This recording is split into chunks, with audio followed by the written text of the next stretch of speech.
শুরু করুন মিতা।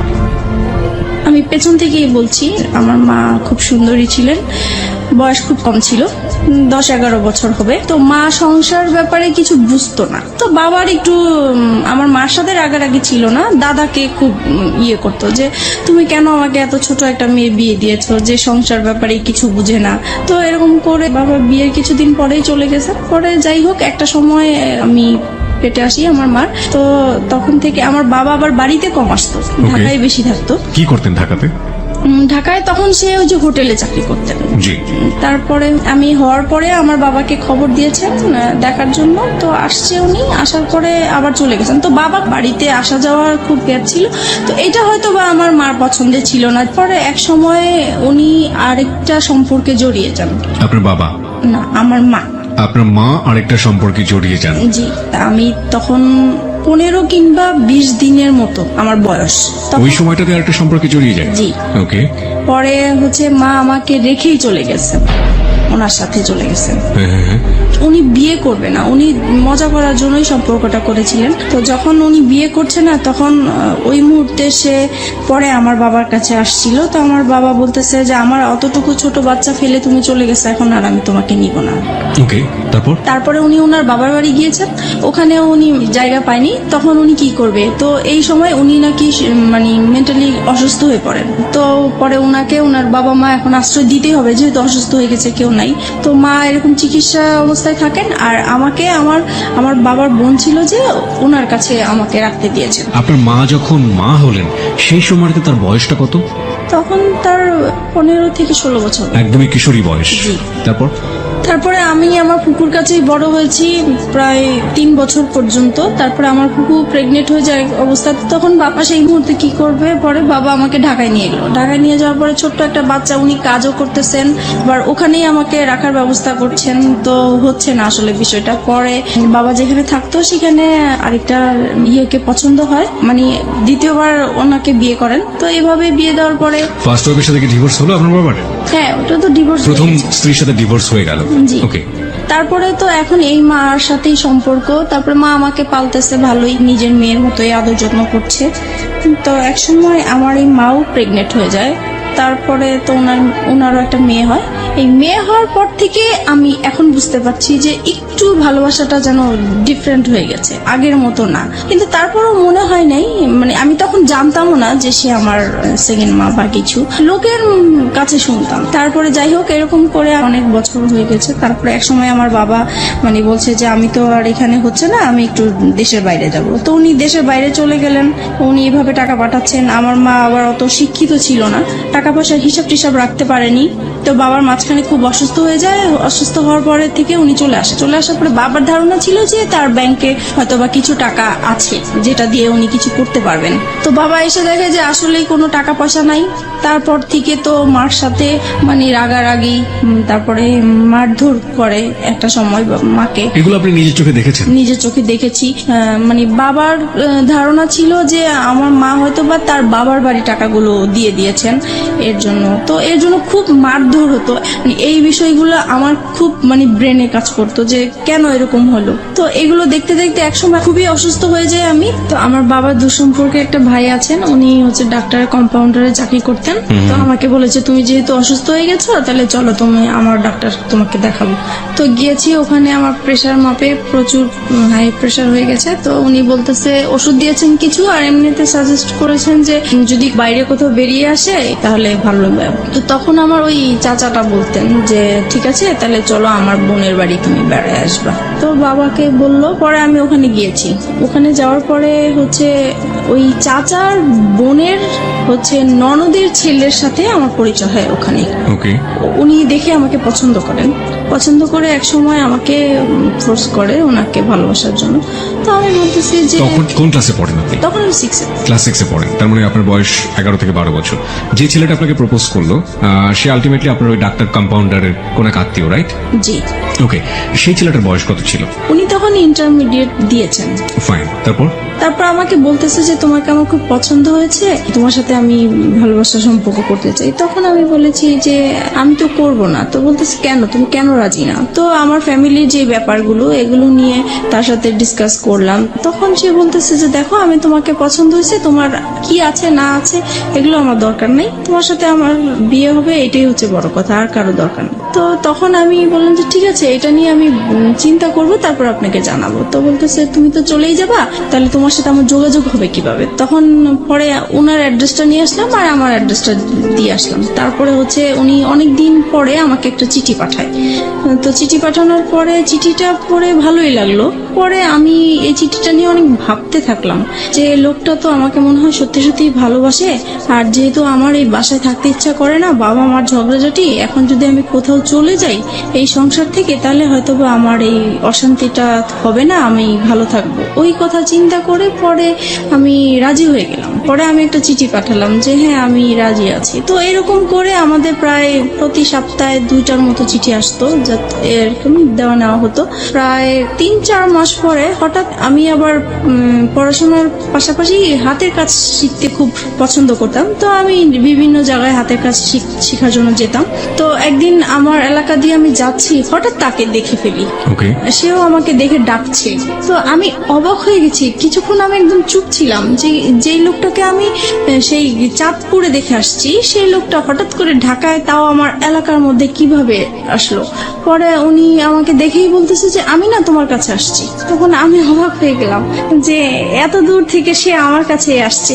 আমি চিঠি পাঠাতাম ঠিক আছে, কিন্তু উনি আসবে সেটা বলেও নাই আমাকে।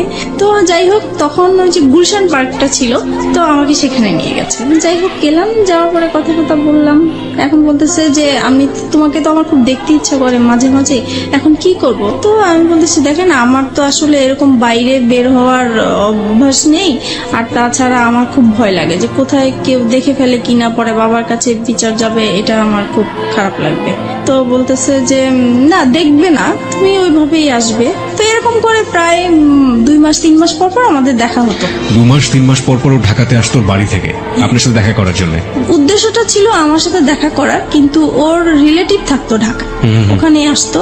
তো তারপর একটা সময় ওর রেজাল্ট ভালো হয়। আপনি ঢাকায় কোথায় থাকতেন সেই সময়? আমি ঢাকায় হচ্ছে মহাখালী থাকতাম। মহাখালী থাকতেন। হ্যাঁ, যেটা বলছিলেন যে ওর রেজাল্ট ভালো হয়নি, মানে ইন্টারের রেজাল্ট ভালো হলো নাকি অন্য কোনো পরীক্ষা? না, ইন্টারভিউ। ও এইচএসসি তে ভালো করলো না, কি ছিল রেজাল্ট? মানে ফেল করেছে সে। ওকে, ভালো না হওয়া বলতে মানে ফেল করেছে, ভয়াবহ খারাপ। ওকে। তো ফেল করেছে। পরে হচ্ছে তার বাবা খুব চাপ দিল। তো বলতেছে যে তুমি বাড়িতে সারাক্ষণ থেকেও যদি পড়াশোনা ভালো না করো, ওদের দোকান ছিল, তো বলতেছে দোকানেও বসবে, দেন পরীক্ষাটাও দিবে। তো এখন তো ঢাকায় পার্মানেন্টলি চলে আসলো, তো আমাদের প্রায় এরকম দেখা হতো। পরে এই বিষয়টা নিয়ে আমি আমার বাবা মাকে জানাই। বাবা মাকে তো জানানো উচিত, মাকে জানাচ্ছি প্রথমে। পরে মা বলতেছে যে করো, যেটা তোমার ভালো মনে হয় সেটাই করো। আমি চাইবো না যে তুমি এমন কিছু করো যে আমাদের এলাকার মধ্যে একটা নাম আছে, আমি চাই না সেটা আমাদের খারাপ কিছু আসুক। আপনার মা এটা আপনাকে বললো? জি।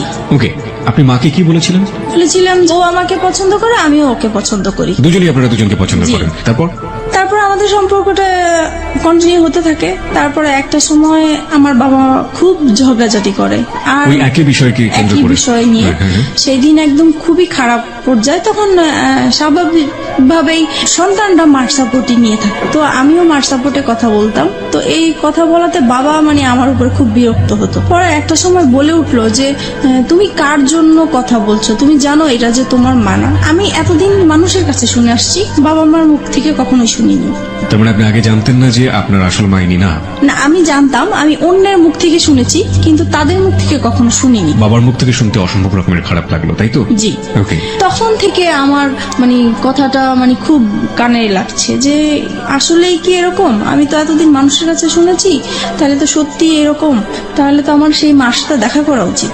তারপরে হচ্ছে আমি সবসময় ভাবতে থাকি যে কিভাবে দেখা করব। তো এক সময় আমাদের একটা নেবার ছিল, উনি এক সময় আমাদের গ্রামের বাড়ির ছিলেন। তো আমারও খুব উৎসাহ হলো যে তাহলে তো ওনার মাধ্যমে দেখা সম্ভব। তো বলছি যদি আপনি দেখা করাই দিতে পারেন আমার খুব ভালো হতো। তো বলছে তোমার মা তো সবসময় তোমার জন্য কান্নাকাটি করে, তাহলে আমি এবার বাড়ি যেয়ে বলবো তাকে। তারপরে উনি আপনার মার সম্পর্কে একটু জানি, ততদিনে কি বিয়ে হয়েছে আপনার মার? হ্যাঁ, যখন অসুস্থ হয়ে যায় তখন তার ভাই ভাইরা ওই লোকটাকে ধরে তারপরে মানে তার সাথে বিয়ে জোর করে বিয়ে দিয়ে দেন। জি, ওকে, বিয়ে করে দেয়। তারপরে ওই সম্পর্কে আছেন উনি। এখন এক্সিস্টিং ওই সম্পর্কে আছেন। জি। ওকে, ফাইন। তারপর আপনি মার সঙ্গে দেখা করলেন, তারপর কি হলো? তারপরে আমার মা আসলেন, আসার পরে দেখা করলাম, দেখা করার পর উনি প্রথমে দেখে কান্নাকাটি করলো, যেটা স্বাভাবিক। তো আমার না মার জন্য কোনো ফিলিংস আসেনি, আমার বিশ্বাসই হচ্ছে না যে এ আমার মা, এই ভদ্র মহিলাটা মা? আম্মা। তারপরে হচ্ছে মানে কেমন জানি লাগতেছে আমার কাছে, খুবই অপরিচিত। আমার মা ডাকতেও ইচ্ছা করছে না, কিছুই না। তারপরে উনি আমাকে লাস্টে বললো, শুধু এটাই বললো যে তোমাকে আমি আমার ইচ্ছে করে ফেলে আসি নাই, আমার কিছু সমস্যা ছিল এই কারণে ফেলে আসছি। আমি তাকে কোশ্চেন করেছিলাম। আপনার মাকে আপনি কোশ্চেন করলেন প্রথম দেখাতে, তুমি আমাকে কেন ফেলে এসেছিলে? কেন ফেলে আসছি? তখন আপনার মা এই উত্তরটা দিয়েছিল। হ্যাঁ, তখন বলেছে আমি বাধ্য হয়েছিলাম। তো যাই হোক, উনি ওনার মতো বললো, কিন্তু তারপরও আমার মার জন্য আমার কোনো ফিলিংস কাজ করলো না। তারপরে উনি লাস্ট যে কথাটা বলেছেন যে তুমি একবার শুধু আমাকে মা ডাকো। তা আমি অনেক চেষ্টা করেছি কিন্তু পারিনি, ডাকার জন্য পারিনি, কারণ আমি তো তাকে কখনো দেখিই নেই, কিভাবে তাকে মা ডাকবো? হুট করে তো আর মা ডাকা যায় না। তারপরে হোক ডাকিনি, তো আমি বলছি যে আপনার সাথে যদি আমার যোগাযোগ থাকে তাহলে আমি একসময় হয়তো বা আমার মুখ থেকে শুনতে পাবেন, কিন্তু এখন আমি বলতে পারবো না। তারপরে আমি বাসায় চলে আসি। বাসায় আসার পরে আমি ওই যার মাধ্যমে আমার মাকে পরিচয় হয়েছে, তো ওনাকে বলে দিছি যে আমি যে আমার এই মার সাথে দেখা করেছি এটা আমার এই মার কাছে বলবেন না, ইভেন কি আমার বাবার সাথেও বলবেন না। তো উনি বলছে ঠিক আছে, তুমি জানাতে না চাইলে বলবো না। তো আমিও জানাই না এই বিষয়টা, এইভাবেই আছে। তো আর কখনোই মনে হয় নাই যে আমার মার সাথে আমি দ্বিতীয়বার দেখা করি বা কথা বলি, এরকম কখনোই আমার ফিলিংস আসেনি। তারপরে একটা সময় বাবার এরকম আরো বেশি জ্বালাচ্ছে, অশান্তি করছে। তারপরে চিন্তা করলাম যে বিয়ে করে ফেলি, তাহলে চলে গেলে আর বাবা মার এই ঝগড়াঝাটি দেখতে হবে না। তখন আপনার বয়স কত? তখন 14-15 হবে। ওই ছেলেটার সাথে চিন্তা ভাবনা করছেন জি, এবং পরিবার থেকে এই ধরনের অশান্তি থেকে বের হয়ে যাওয়ার বের জন্য হওয়ার জন্য। এই ধরনের প্ল্যান। জি। ওই ছেলেটাকে কি মনে প্রাণে তখন ওই ছেলেটার প্রতি এক ধরনের এফেক্টেড হয়ে যাওয়া, একদম অদ্ভুত রকমের ভালো লাগা, ওকে দেখলে না দেখলে ভালো লাগে না, একেবারে মজে আছেন ওর প্রেমে, এরকম একটা ব্যাপার কি ছিল? এইরকম কিছু ছিল, কিন্তু আমার বেশি কাজ করতে হলো যে এখান থেকে আমাকে বের হতে হবে, ওকে, সেটা যে কোনো ভাবে হোক না যে কেন। কোনো ভাবেই হোক। কেন বেরোতে হবে? কারণ এখানে যে মা বাবা ঝগড়াঝাটি করছে, এগুলো আমি যত দেখছি ততই আমি অসুস্থ হয়ে পড়ছি। যে আপনি চেষ্টা করছিলেন যে কোনো ভাবে হোক না কেন আপনার এই পরিবার, যে পরিবারে আপনি বড় হয়েছেন, সেই পরিবার থেকে যে কোনো ভাবে বের হয়ে যাওয়ার। হয়ে যাওয়া। তারপর তারপরে আমি ওকে বললাম বিয়ের কথা। তো সে বললো যে এখন বিয়ে করব, এখন তো আমি নিজের পায়ে এখনো দাঁড়াতেই পারিনি। তো আমি বলছি যে দেখো, এখন আমাকে এখান থেকে বের হতেই হবে। তো সে বললো যে ঠিক আছে, আমি আমার বাবা মাকে বিষয়টা জানাই। তো সে তার বাবা মাকে জানিয়েছে। তো ওনারা প্রথমে রাজি হয়নি, পরে ও একটু রাগারাগি করলো ফ্যামিলিতে। তখন ওর বাবা এক সময় মেনে নিল যে ঠিক আছে, তুমি যেটা বলছো সেটা, তবে আমরা যাব, কথা বলবো ওদের সাথে। তারপরে ততদিনে ও তো ওর বাবার দোকানে বসে কাজ করছে এবং পাশাপাশি পড়াশোনা করছে, ইন্টারমিডিয়েট ফেল করেছে সব গৌরবে, তাই তো? ওকে। তখন তারপরে আমি বললাম যে না, আমি এটা ফ্যামিলিগতভাবে করতে চাচ্ছি না। তখন বলছে কেন? আমি বলতেছি এখানে অনেকগুলো প্রবলেম আছে, আমি তো তোমাকে আগেই বলেছি যে আমার বাবার টাকা পয়সা নাই, সে অনুষ্ঠান করে বিয়ে দিতে পারবে না। তারপরে বলতেছি দেখো, বাবা মা এখন চাচ্ছে, কি করব? পরে আমি বলতেছি দেখো, এখন যদি আমাকে তুমি ভালোবেসে থাকো, বিয়ে যদি করতে হয় একা করতে হবে, কারণ আমি আমার বাবার অবস্থা জানি, আমি নতুন করে অশান্তি দিতে পারবো না। তখন সে রাজি হয়ে গেল বিষয়টা। তো আমরা একদিন ঘুরতে গিয়েছিলাম, ওখান থেকে হঠাৎ করে সে আমাকে কাজে অফিসে নিয়ে যায়। আমিও জানতাম না যে আজকে আমার বিয়ে হবে। তারপরে হচ্ছে বিয়ে করে ফেলি। তখন আমার 18 বছর হয়নি, কিন্তু ওখানে 18 বছর দেওয়া হয়েছে। 3 লাখ টাকা কাবিননামা হয়। ওকে। বিয়ে করার পরে এখন ওর বাবা মার কাছে জানিয়েছে। ওর বাবা মা বলছে আমরা যেখানে রাজি হয়েছিলাম তুমি সেখানে একা কেন করলে? কেন করতে গেলে? রাইট। তারপরে বলতেছে তাহলে তুমি আমার বাড়িতে আর উঠবা না। তো এখন ও কোথায় যাবে? পরে কি করব? আমি আমাদের বাসায় নিয়ে আসলাম। পরে মাকে বলেছি, বাবাকে বলছি, কারণ তাদের, আমার মনে হচ্ছে তারা খুশি হয়েছে, যেহেতু তাদের কোনো টাকা পয়সা খরচ হচ্ছে না। তারপরে যাই হোক, আমরা ওখানেই ছিলাম প্রায় 2-3 মাস। পরে আমার হাজবেন্ডের খালা আছে, বড় খালা, ওরা সবাই ওই খালার কথা শুনেই চলে। ওকে। তো ওনাকে জানিয়েছে বিষয়টা। তো উনি ওর বাবাকে যেভাবেই হোক ম্যানেজ করেছে। 2-3 মাস পরে আমাকে মেনে নেওয়া হয়। পরে আমি ওর সাথে চাঁদপুরে চলে গেলাম। আমার শ্বশুর মানে মেনে নিতে হবে দেখেই মেনে নেওয়া, কিন্তু মন থেকে যে মেনে নেওয়া সেটা আসলে হয়নি। ওনাকে সালাম করলে কখনোই সালামের উত্তর নিত না। আচ্ছা, তাছাড়া আমার সাথে কথা বলতো না। তারপরে আমি যদি ভাত বাড়তে যেতাম টেবিলে, উনি কখনোই খেতে আসতো না। আর সারাক্ষণ ওনার ছেলেকে বকা, এমনকি আমার সামনে মারতেও গিয়েছে যে কেন তুমি এরকম মেয়ে বিয়ে করলে। বড় ছেলে নিয়ে সবারই একটা আশা ছিল। তারপর হয়েছে যেটা এখন শাশুড়ি কেমন ব্যবহার করতো, বাকি মেম্বার যারা ছিল তারা কেমন ব্যবহার করতো?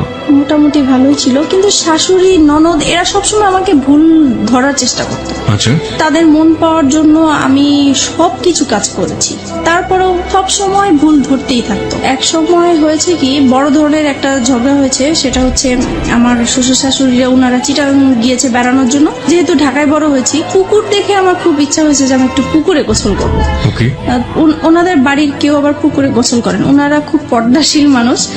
ছেলের বউ কেন পুকুরে গোসল করবে, কিন্তু পুকুরটা চারপাশে ঢাকা ছিল। ওকে, তারপরেও মানে পুকুরটা পর্দাসীন পুকুর। জি, তারপরে ওখানে আমি গোসল করেছি। আমার দেবরটা হচ্ছে কি, মানে আমার সাথে এরকম আচরণ করতে মনে হয় যে আমার ভাসুর, সে আমাকে পরিচালনা করবে। তো এটা আমার পছন্দ হতো না। তো সে এসে আমাকে বলতেছে, কি ব্যাপার, আপনি কেন পুকুরে গোসল করলেন, এই সেই, আপনি জানেন না পুকুরে গোসল করে আমাদের পছন্দ না। তো বলছে আমার একটু ভালো লাগছে, আর বাড়িতে তো কেউ ছিল না। এই নিয়ে সে আমার বাবা মা তুলে গালাগালি শুরু করছে। আপনার হাজবেন্ড কি করছিল তখন? ও তো ঢাকায় থাকতো, আমি বাড়িতে থাকতাম। আচ্ছা, তারপরে হচ্ছে গালাগালি করতেছে আমার বাবা মাকে। তখন আমার খুব খারাপ লাগলো যে আমি অন্যায় করছি, আমার বাবা মাকে কেন গালিগালি করবা। তখন আমিও তার বাবা মাকে গালাগালি করি। পরে হচ্ছে সে ইমিডিয়েটলি সে আমার শ্বশুর শাশুড়িকে ফোন দিয়েছে। তারা মানে তখনই একদম চিটাগাং থেকে চলে আসছে, আমার বিচার হবে। আমার হাজবেন্ডকেও খবর দিয়ে আনা হয়েছে। তারপরে সেই আসরে কি হলো, সেখানে বলছে যে আমাকে আমার শ্বশুর শাশুড়ির কাছে মাপ চাইতে হবে বাদরে। তা বলছি ঠিক আছে, আমি যদি অন্যায় করে থাকি আমি মাপ চাবো, কিন্তু সে যে আমার বাবা মাকে বকা দিচ্ছে, তাহলে আগে সে আমার বাবা মার কাছ থেকে পা ধরে মাপ চাই আসো, তারপরে আমি যাবো। বলো হ্যাঁ, বউ হয়ে এত বড় কথা, এতগুলো মুরব্বী মানুষ আমরা বসে আছি। তারপরে আমার হাজবেন্ড এসে বলতেছে মাপ চাও মাপ চাও। আমি বলছি না, আমি তো চাইবো না, আগে আমার বাবা মার কাছে মাপ চাই আসুক, তারপরে আমি যাবো। পরে এই কথা বললাম কেন, সে সবার সামনে আমাকে অনেক মারধর করলো। এই সে প্রথম আমার গায়ে হাত তোলে। আমি বিয়ে জানি- কতদিন পরে? প্রায় 3-4 মাস পরে। ওকে, পরে সেদিন রাতে আমার প্রচুর রাগ উঠলো। তারপরে আমি করলাম হচ্ছে যে তাকে বললাম রাগের মাথায় যে কালকের মধ্যে যদি আমাকে ঢাকায় নিয়ে না যাও, তাহলে আমার এখানে লাশ দেখবো আমার। তো সে খুব ভয় পেয়ে গেছে। তখন তার বাবা মাকে বলে ঢাকায় নিয়ে আসলো আমার বাবার বাড়িতে। আমি বলছি আর যাবো না। পরে যাই হোক, আমার কথাটাই রইলো, আমি বাবা মার কাছে ছিলাম। তো এক সময় পরে বাবা আবারও সেই তো ঝগড়াঝাটি আছেই বাবার সংসারে। তখন একদিন আমি খুব রাগ হইলাম বাবার সাথে। তখন বাবা আমাকে বলেছে যে তুমি এখন অন্যের হয়ে গেছে, এখন আর আমাদের কেউ না, তুমি আমাদের সংসারে কিছু বলতে আসবা না। এই সে আরো কিছু বকা দিল আমাকে। পরে বলতেছে, বাবা বলতেছে তুমি কালকের মধ্যে আমার ঘর থেকে বের হয়ে যাবে, আমি কালকে যেন তোমাকে আর দেখতে না চাই। পরে মা বলতেছে যে তোর বাবা তো অনেক রেগে গেছে, তাই কাজ কর, আমি তোকে একটা আলাদা বাসা নিয়ে দেই, ও আসলে পরে ওকে বলবো আমি সবকিছু। তখন আমি আমার মার কাছাকাছি একটা বাসা নিলাম। পরে ও বাড়ি থেকে আসছে হঠাৎ করে, তো মার বাসায় আসছে। এখন দেখতেছে আমি নাই। তো মাকে জিজ্ঞেস করলো কি ব্যাপার, ও কোথায়? তো বলতেছে ও তো আলাদা বাসা নিয়েছে। তখন তো সে খেপে গেল, হ্যাঁ কেন সে বাসা নিবে? সে তো আমাকে বলেছিল যে তার বাবার বাড়ি অন্তত 2 থেকে 3 বছর থাকবে, তারপরে সে আলাদা কিছু করবে। এখনই সে করলো, আমার তো কিভাবে কি করব আমি। তারপর থেকে মানে আমাদের এতদিন পর্যন্ত মানে ভালোই ছিল, আমাদের সংসার জীবন বলেন, ভালোবাসা সম্পর্ক বলেন, সবকিছুই ভালো ছিল। যে আলাদা বাসা নিলাম, এখন ওর ইনকাম করতে হবে। বাবা মা চাপ দিচ্ছে যে নিজে নিজে বিয়ে করেছো, তারপরে বউকে আবার বাবার বাড়ি রেখে আসছো, তো এটা তো ঠিক হয় নাই। তোমার শ্বশুর বাড়ি থেকে কিছু না পাই, অন্তত বউ সেবাটা তো আমাদের পাওয়া উচিত, তুমি কেন আমাদের বউ সেবা থেকে বঞ্চিত রাখছো? এই তো তার মাথায় একটা প্রেশার আছে। তারপরে এভাবে আমাদের প্রায় 2টা বছর কেটে যায়। বাসার খরচটা কিভাবে আসতো? পরে ও ওর বাবার দোকান থেকে নিয়ে আসতো টাকা পয়সা। প্রতি মাসে মাসে টাকা পয়সাগুলো নিয়ে আসতো? জি ওকে, এবং এটার জন্য পারিবারিক ভাবে ওকে বিভিন্ন রকমের হ্যাসেল পোহাতে জি হতো। জি তারপরে আমার বেবি পেটে আসে। তো একটা সময় বুঝতে পারলাম যে আমার বেবি হওয়ার পর থেকে আমার হাজবেন্ডের অ্যাটিটিউড একটু আলাদা হয়ে যাচ্ছে, কি রকম যেন হয়ে যাচ্ছে, খিটখিটে মেজাজ হয়ে যাচ্ছে। তার সব কাজ নিখুঁত হতে হবে এরকম। কি রকম রান্না করলাম, রান্না ভালো হলো না, এটাতে এই লবণ বেশি হলো, হলুদ বেশি হলো, ভাত কেন নরম হলো, এই রকম মানে সামান্য বিষয় নিয়ে মানে ঝগড়াঝাটি হতো আমাদের। মেয়েকে কেন টাইম মতো খাওয়ালাম না। তারপরে একটা সময় যখন এগুলো নিয়ে বাড়তে থাকলো তখন তার আবেগের কথাগুলো আসলো, হ্যাঁ তোমাকে বিয়ে করে আমি কিছুই পাই নাই, আমি অনেক কিছু পেতাম, তোমার যেটা আরো সুন্দর মেয়ে বিয়ে করতে পারতাম, আরো ভালো ফ্যামিলির মেয়ে বিয়ে করতে পারতাম। মানে এইভাবে সে আজে বাজে কথা বলতেই থাকে, বলতেছে আজ পর্যন্ত তো আমার বাবা মাকে তোমরা কোনোদিন ইনভাইট করতে পারো নাই। তখন আমি বলতাম যে এগুলো তো আমি আগে থেকেই তোমাকে বলে ক্লিয়ার করছি। বলেছে তখন তো আমি অন্ধ ছিলাম, আমি এসব বুঝতে পারি নাই, আমার মনে হচ্ছে তুমি আমাকে ব্ল্যাক ম্যাজিক করেছো হয়তো বা। ওই সময়টাতে? জি, ওকে। এরকম কিছু করে আমাকে ফাঁদে ফেলানোর চেষ্টা করেছে, যেহেতু দেখেছো তোমাকে কেউ নিবে না। এভাবেই কাটতে থাকলো সময়। আর সে তখন তো কোনো কাজ করতো না, সারাক্ষণ বাসায় থাকতো। তো এই জিনিসটা আমার কাছে খুব খারাপ লাগতো যে মানুষের হাজবেন্ডরা কাজ করে, এক সময় বাইরে আসে, বাইরে থেকে বাসায় আসে, আলাদা একটা ফিলিংস কাজ করে। তখন অবশ্য আমি আমার যখন বেবি হবে তখন থেকেই তো আমি বাবা মার কাছেই আছি। পরে এক সময় এটা নিয়ে বাবা মা আমার উপরে রাগ করে যে তুমি এতদিন আমাদের ঝগড়া দেখে তোমরা এরকম করছো, এখন তোমরাও ঝগড়া করতেছো। তখন কি করবো আর, করে একদিন বাবা প্রচুর ঝগড়া করে মার সাথে। তখন আমি বলতেছি কি যে তুমি এরকম ঝগড়া করো না, তোমার জামাই পাশের রুমে থাকে, খারাপ বলে ঝগড়া করো না, যদি ঝগড়া করতে হয় তাহলে এই বাড়িতে আর আসবে না, তুমি অন্য কোথাও চলে যাও। তো বাবার মাইন্ডে খুব লাগছে যে মেয়ে হয়ে আমাকে এই কথাটা বললো। পরে বাবা আমাদেরকে ছেড়ে চলে গেছে, তো ও আলাদা বাসা নিবে এখন। পরে এমন আলাদা বাসা নিবা তো তুমি কি করবা, তুমি কোত্থেকে কি চালাবা? তখন বলতেছে যে আমি একটা দোকানপাট নিব, এখন বাবার থেকে আলাদা হয়ে আসছি, দোকানপাট নিব। তো ঠিক আছে চলো। পরে এই আমরা আমার মেয়ে হওয়ার পরে আলাদা বাসা নিই। সংসারে অশান্তির উপরে অশান্তি। তারপরে আমার শ্বশুর শাশুড়ি বলে যে তুমি এখনো সময় আছে, ওকে ছেড়ে দাও, এখনো তোমাকে আমরা ভালো জায়গায় বিয়ে দিতে পারবো, এই সেই এগুলো আছে। আর তাছাড়া ও সবসময় কি অন্য মেয়েদের প্রতি একটা আকৃষ্টিত থাকতো, যে কোনো সুন্দর মেয়ে থাকলে বলতো, আমার সামনেই বলতো যে ওর সাথে যদি আমায় একদিন করতে পারতাম আমার সার্থক হতো। পরে ঝগড়া হলেই মাঝে মাঝে বলতো যে আমাকে অনেকেই বিয়ের প্রস্তাব দিয়েছে, প্রেমের প্রস্তাব দিয়েছে, আমি তাদেরকে বিয়ে করি নাই, আমি অনেক বড় ভুল করেছি, এই সে এগুলো বলতো। এগুলো আমার খুব খারাপ লাগতো, এগুলো নিয়ে আমাদের সংসারে খুব অশান্তি হতো। বিশেষ করে ও বাসায় থাকতো, এই জিনিসটা আমি একদমই পছন্দ করতাম না, ও কোনো কিছু করতো না। পরে এক সময় কি হয়, নতুন একটা মার্কেটে দোকান নিয়েছে, ওইটা মার্কেটটা ভালো করে স্টার্ট হয় নাই, তাই দোকানও ভালো চলে না, তো দোকানটা ছেড়ে দিল শেষ পর্যন্ত। তারপরে যেটা হয়েছে, এক এক করে ও যেটাই হাত দেয় সেটাই লস হয়। এইভাবে ওর বাইরের যেই অশান্তি হলে সেটা ঘরের মধ্যে নিয়ে আসবে। তারপরে সে শেয়ার বাজারে ঢুকলো। তারপরে শেয়ার বাজারও তো খুব অবস্থা খারাপ ছিল, সেটা নিয়ে বাসায় খুব ঝগড়াঝাটি হতো, তার মন খারাপ হতো। যদি বাসায় কিছু লাগতো বলতাম, তখনই সে খেপে যেত। তারপরে বলতো যে তোকে বিয়ে করে আমার ভাগ্যটা খারাপ হয়ে গেছে, আগে তো এরকম খারাপ ছিল না। একটা জিনিস যেটা আমি বুঝতে পারছি মিতা, সেটা হচ্ছে যে ভেরি ক্রিটিক্যাল মোমেন্ট যাচ্ছে আপনাদের সংসারে, জি। অভাব-অনটন রয়েছে, জি। মনোমালিন্য আসছে, জি। কিছুদিন পরপরই ঝগড়াঝাটি হচ্ছে, জি। এবং বয়স দুজনের কমই আছে, গাইডেন্স করার মতো কেউ নেই ওখানে, জি। এবং একের পর এক ভুলের জন্ম হচ্ছে, তাই তো? ওকে, তারপরে যেটা হচ্ছে, আর আরেকটা জিনিস, ওর আর আমার ঝগড়াঝাটি হলে মারামারি হয়, ঠিক আছে, ও আমাকে বকে, আমি ওকে বকি, কিন্তু আমার কথা হলো যে আমরা ঝগড়াঝাটি করব সেটা আমাদের ভিতরেই থাকবে। ও কি করে, সাথে সাথে ওর বাবা মাকে ফোন দিয়ে দিবে যে এরকম এরকম হচ্ছে, ওর সাথে আর আমার হচ্ছে না, তোমরা কি করবা, এসে করো, এই আর কি। এটা নিয়ে অশান্তি থাকে। তারপরে আমি যদি কম্প্রোমাইজের জায়গাতে আছি, লাইক একটা যেটা হচ্ছে যে এক হাতে তো কখনো তালি বাজে না। আপনি একটু আগেই বললেন যে জি। আপনিও ঝগড়া করতেন, ও করতো, হ্যাঁ। দুজনে মিলেই ঝগড়া হতো। জি। কিন্তু কথা হচ্ছে যে যদি কম্প্রোমাইজের জায়গাতে আসি, যে সফট হওয়া, আগে থেকে একটু কম্প্রোমাইজ করে নেয়া, পরিস্থিতিটাকে শান্ত করা, সেই কাজটা সবচেয়ে বেশি কে করতো? কেউ করতাম না, মানে আপনি হয়ে যেত? হয়ে যেত। আমি কথা না বলার চেষ্টাই করতাম, কিন্তু ও এসে আমার রাগ ভাঙাতো। তার মানে ওই আপনাকে রাগ ভাঙানোর চেষ্টা করতো? জি। এটা নিঃসন্দেহে তার একটা ভালো গুণ।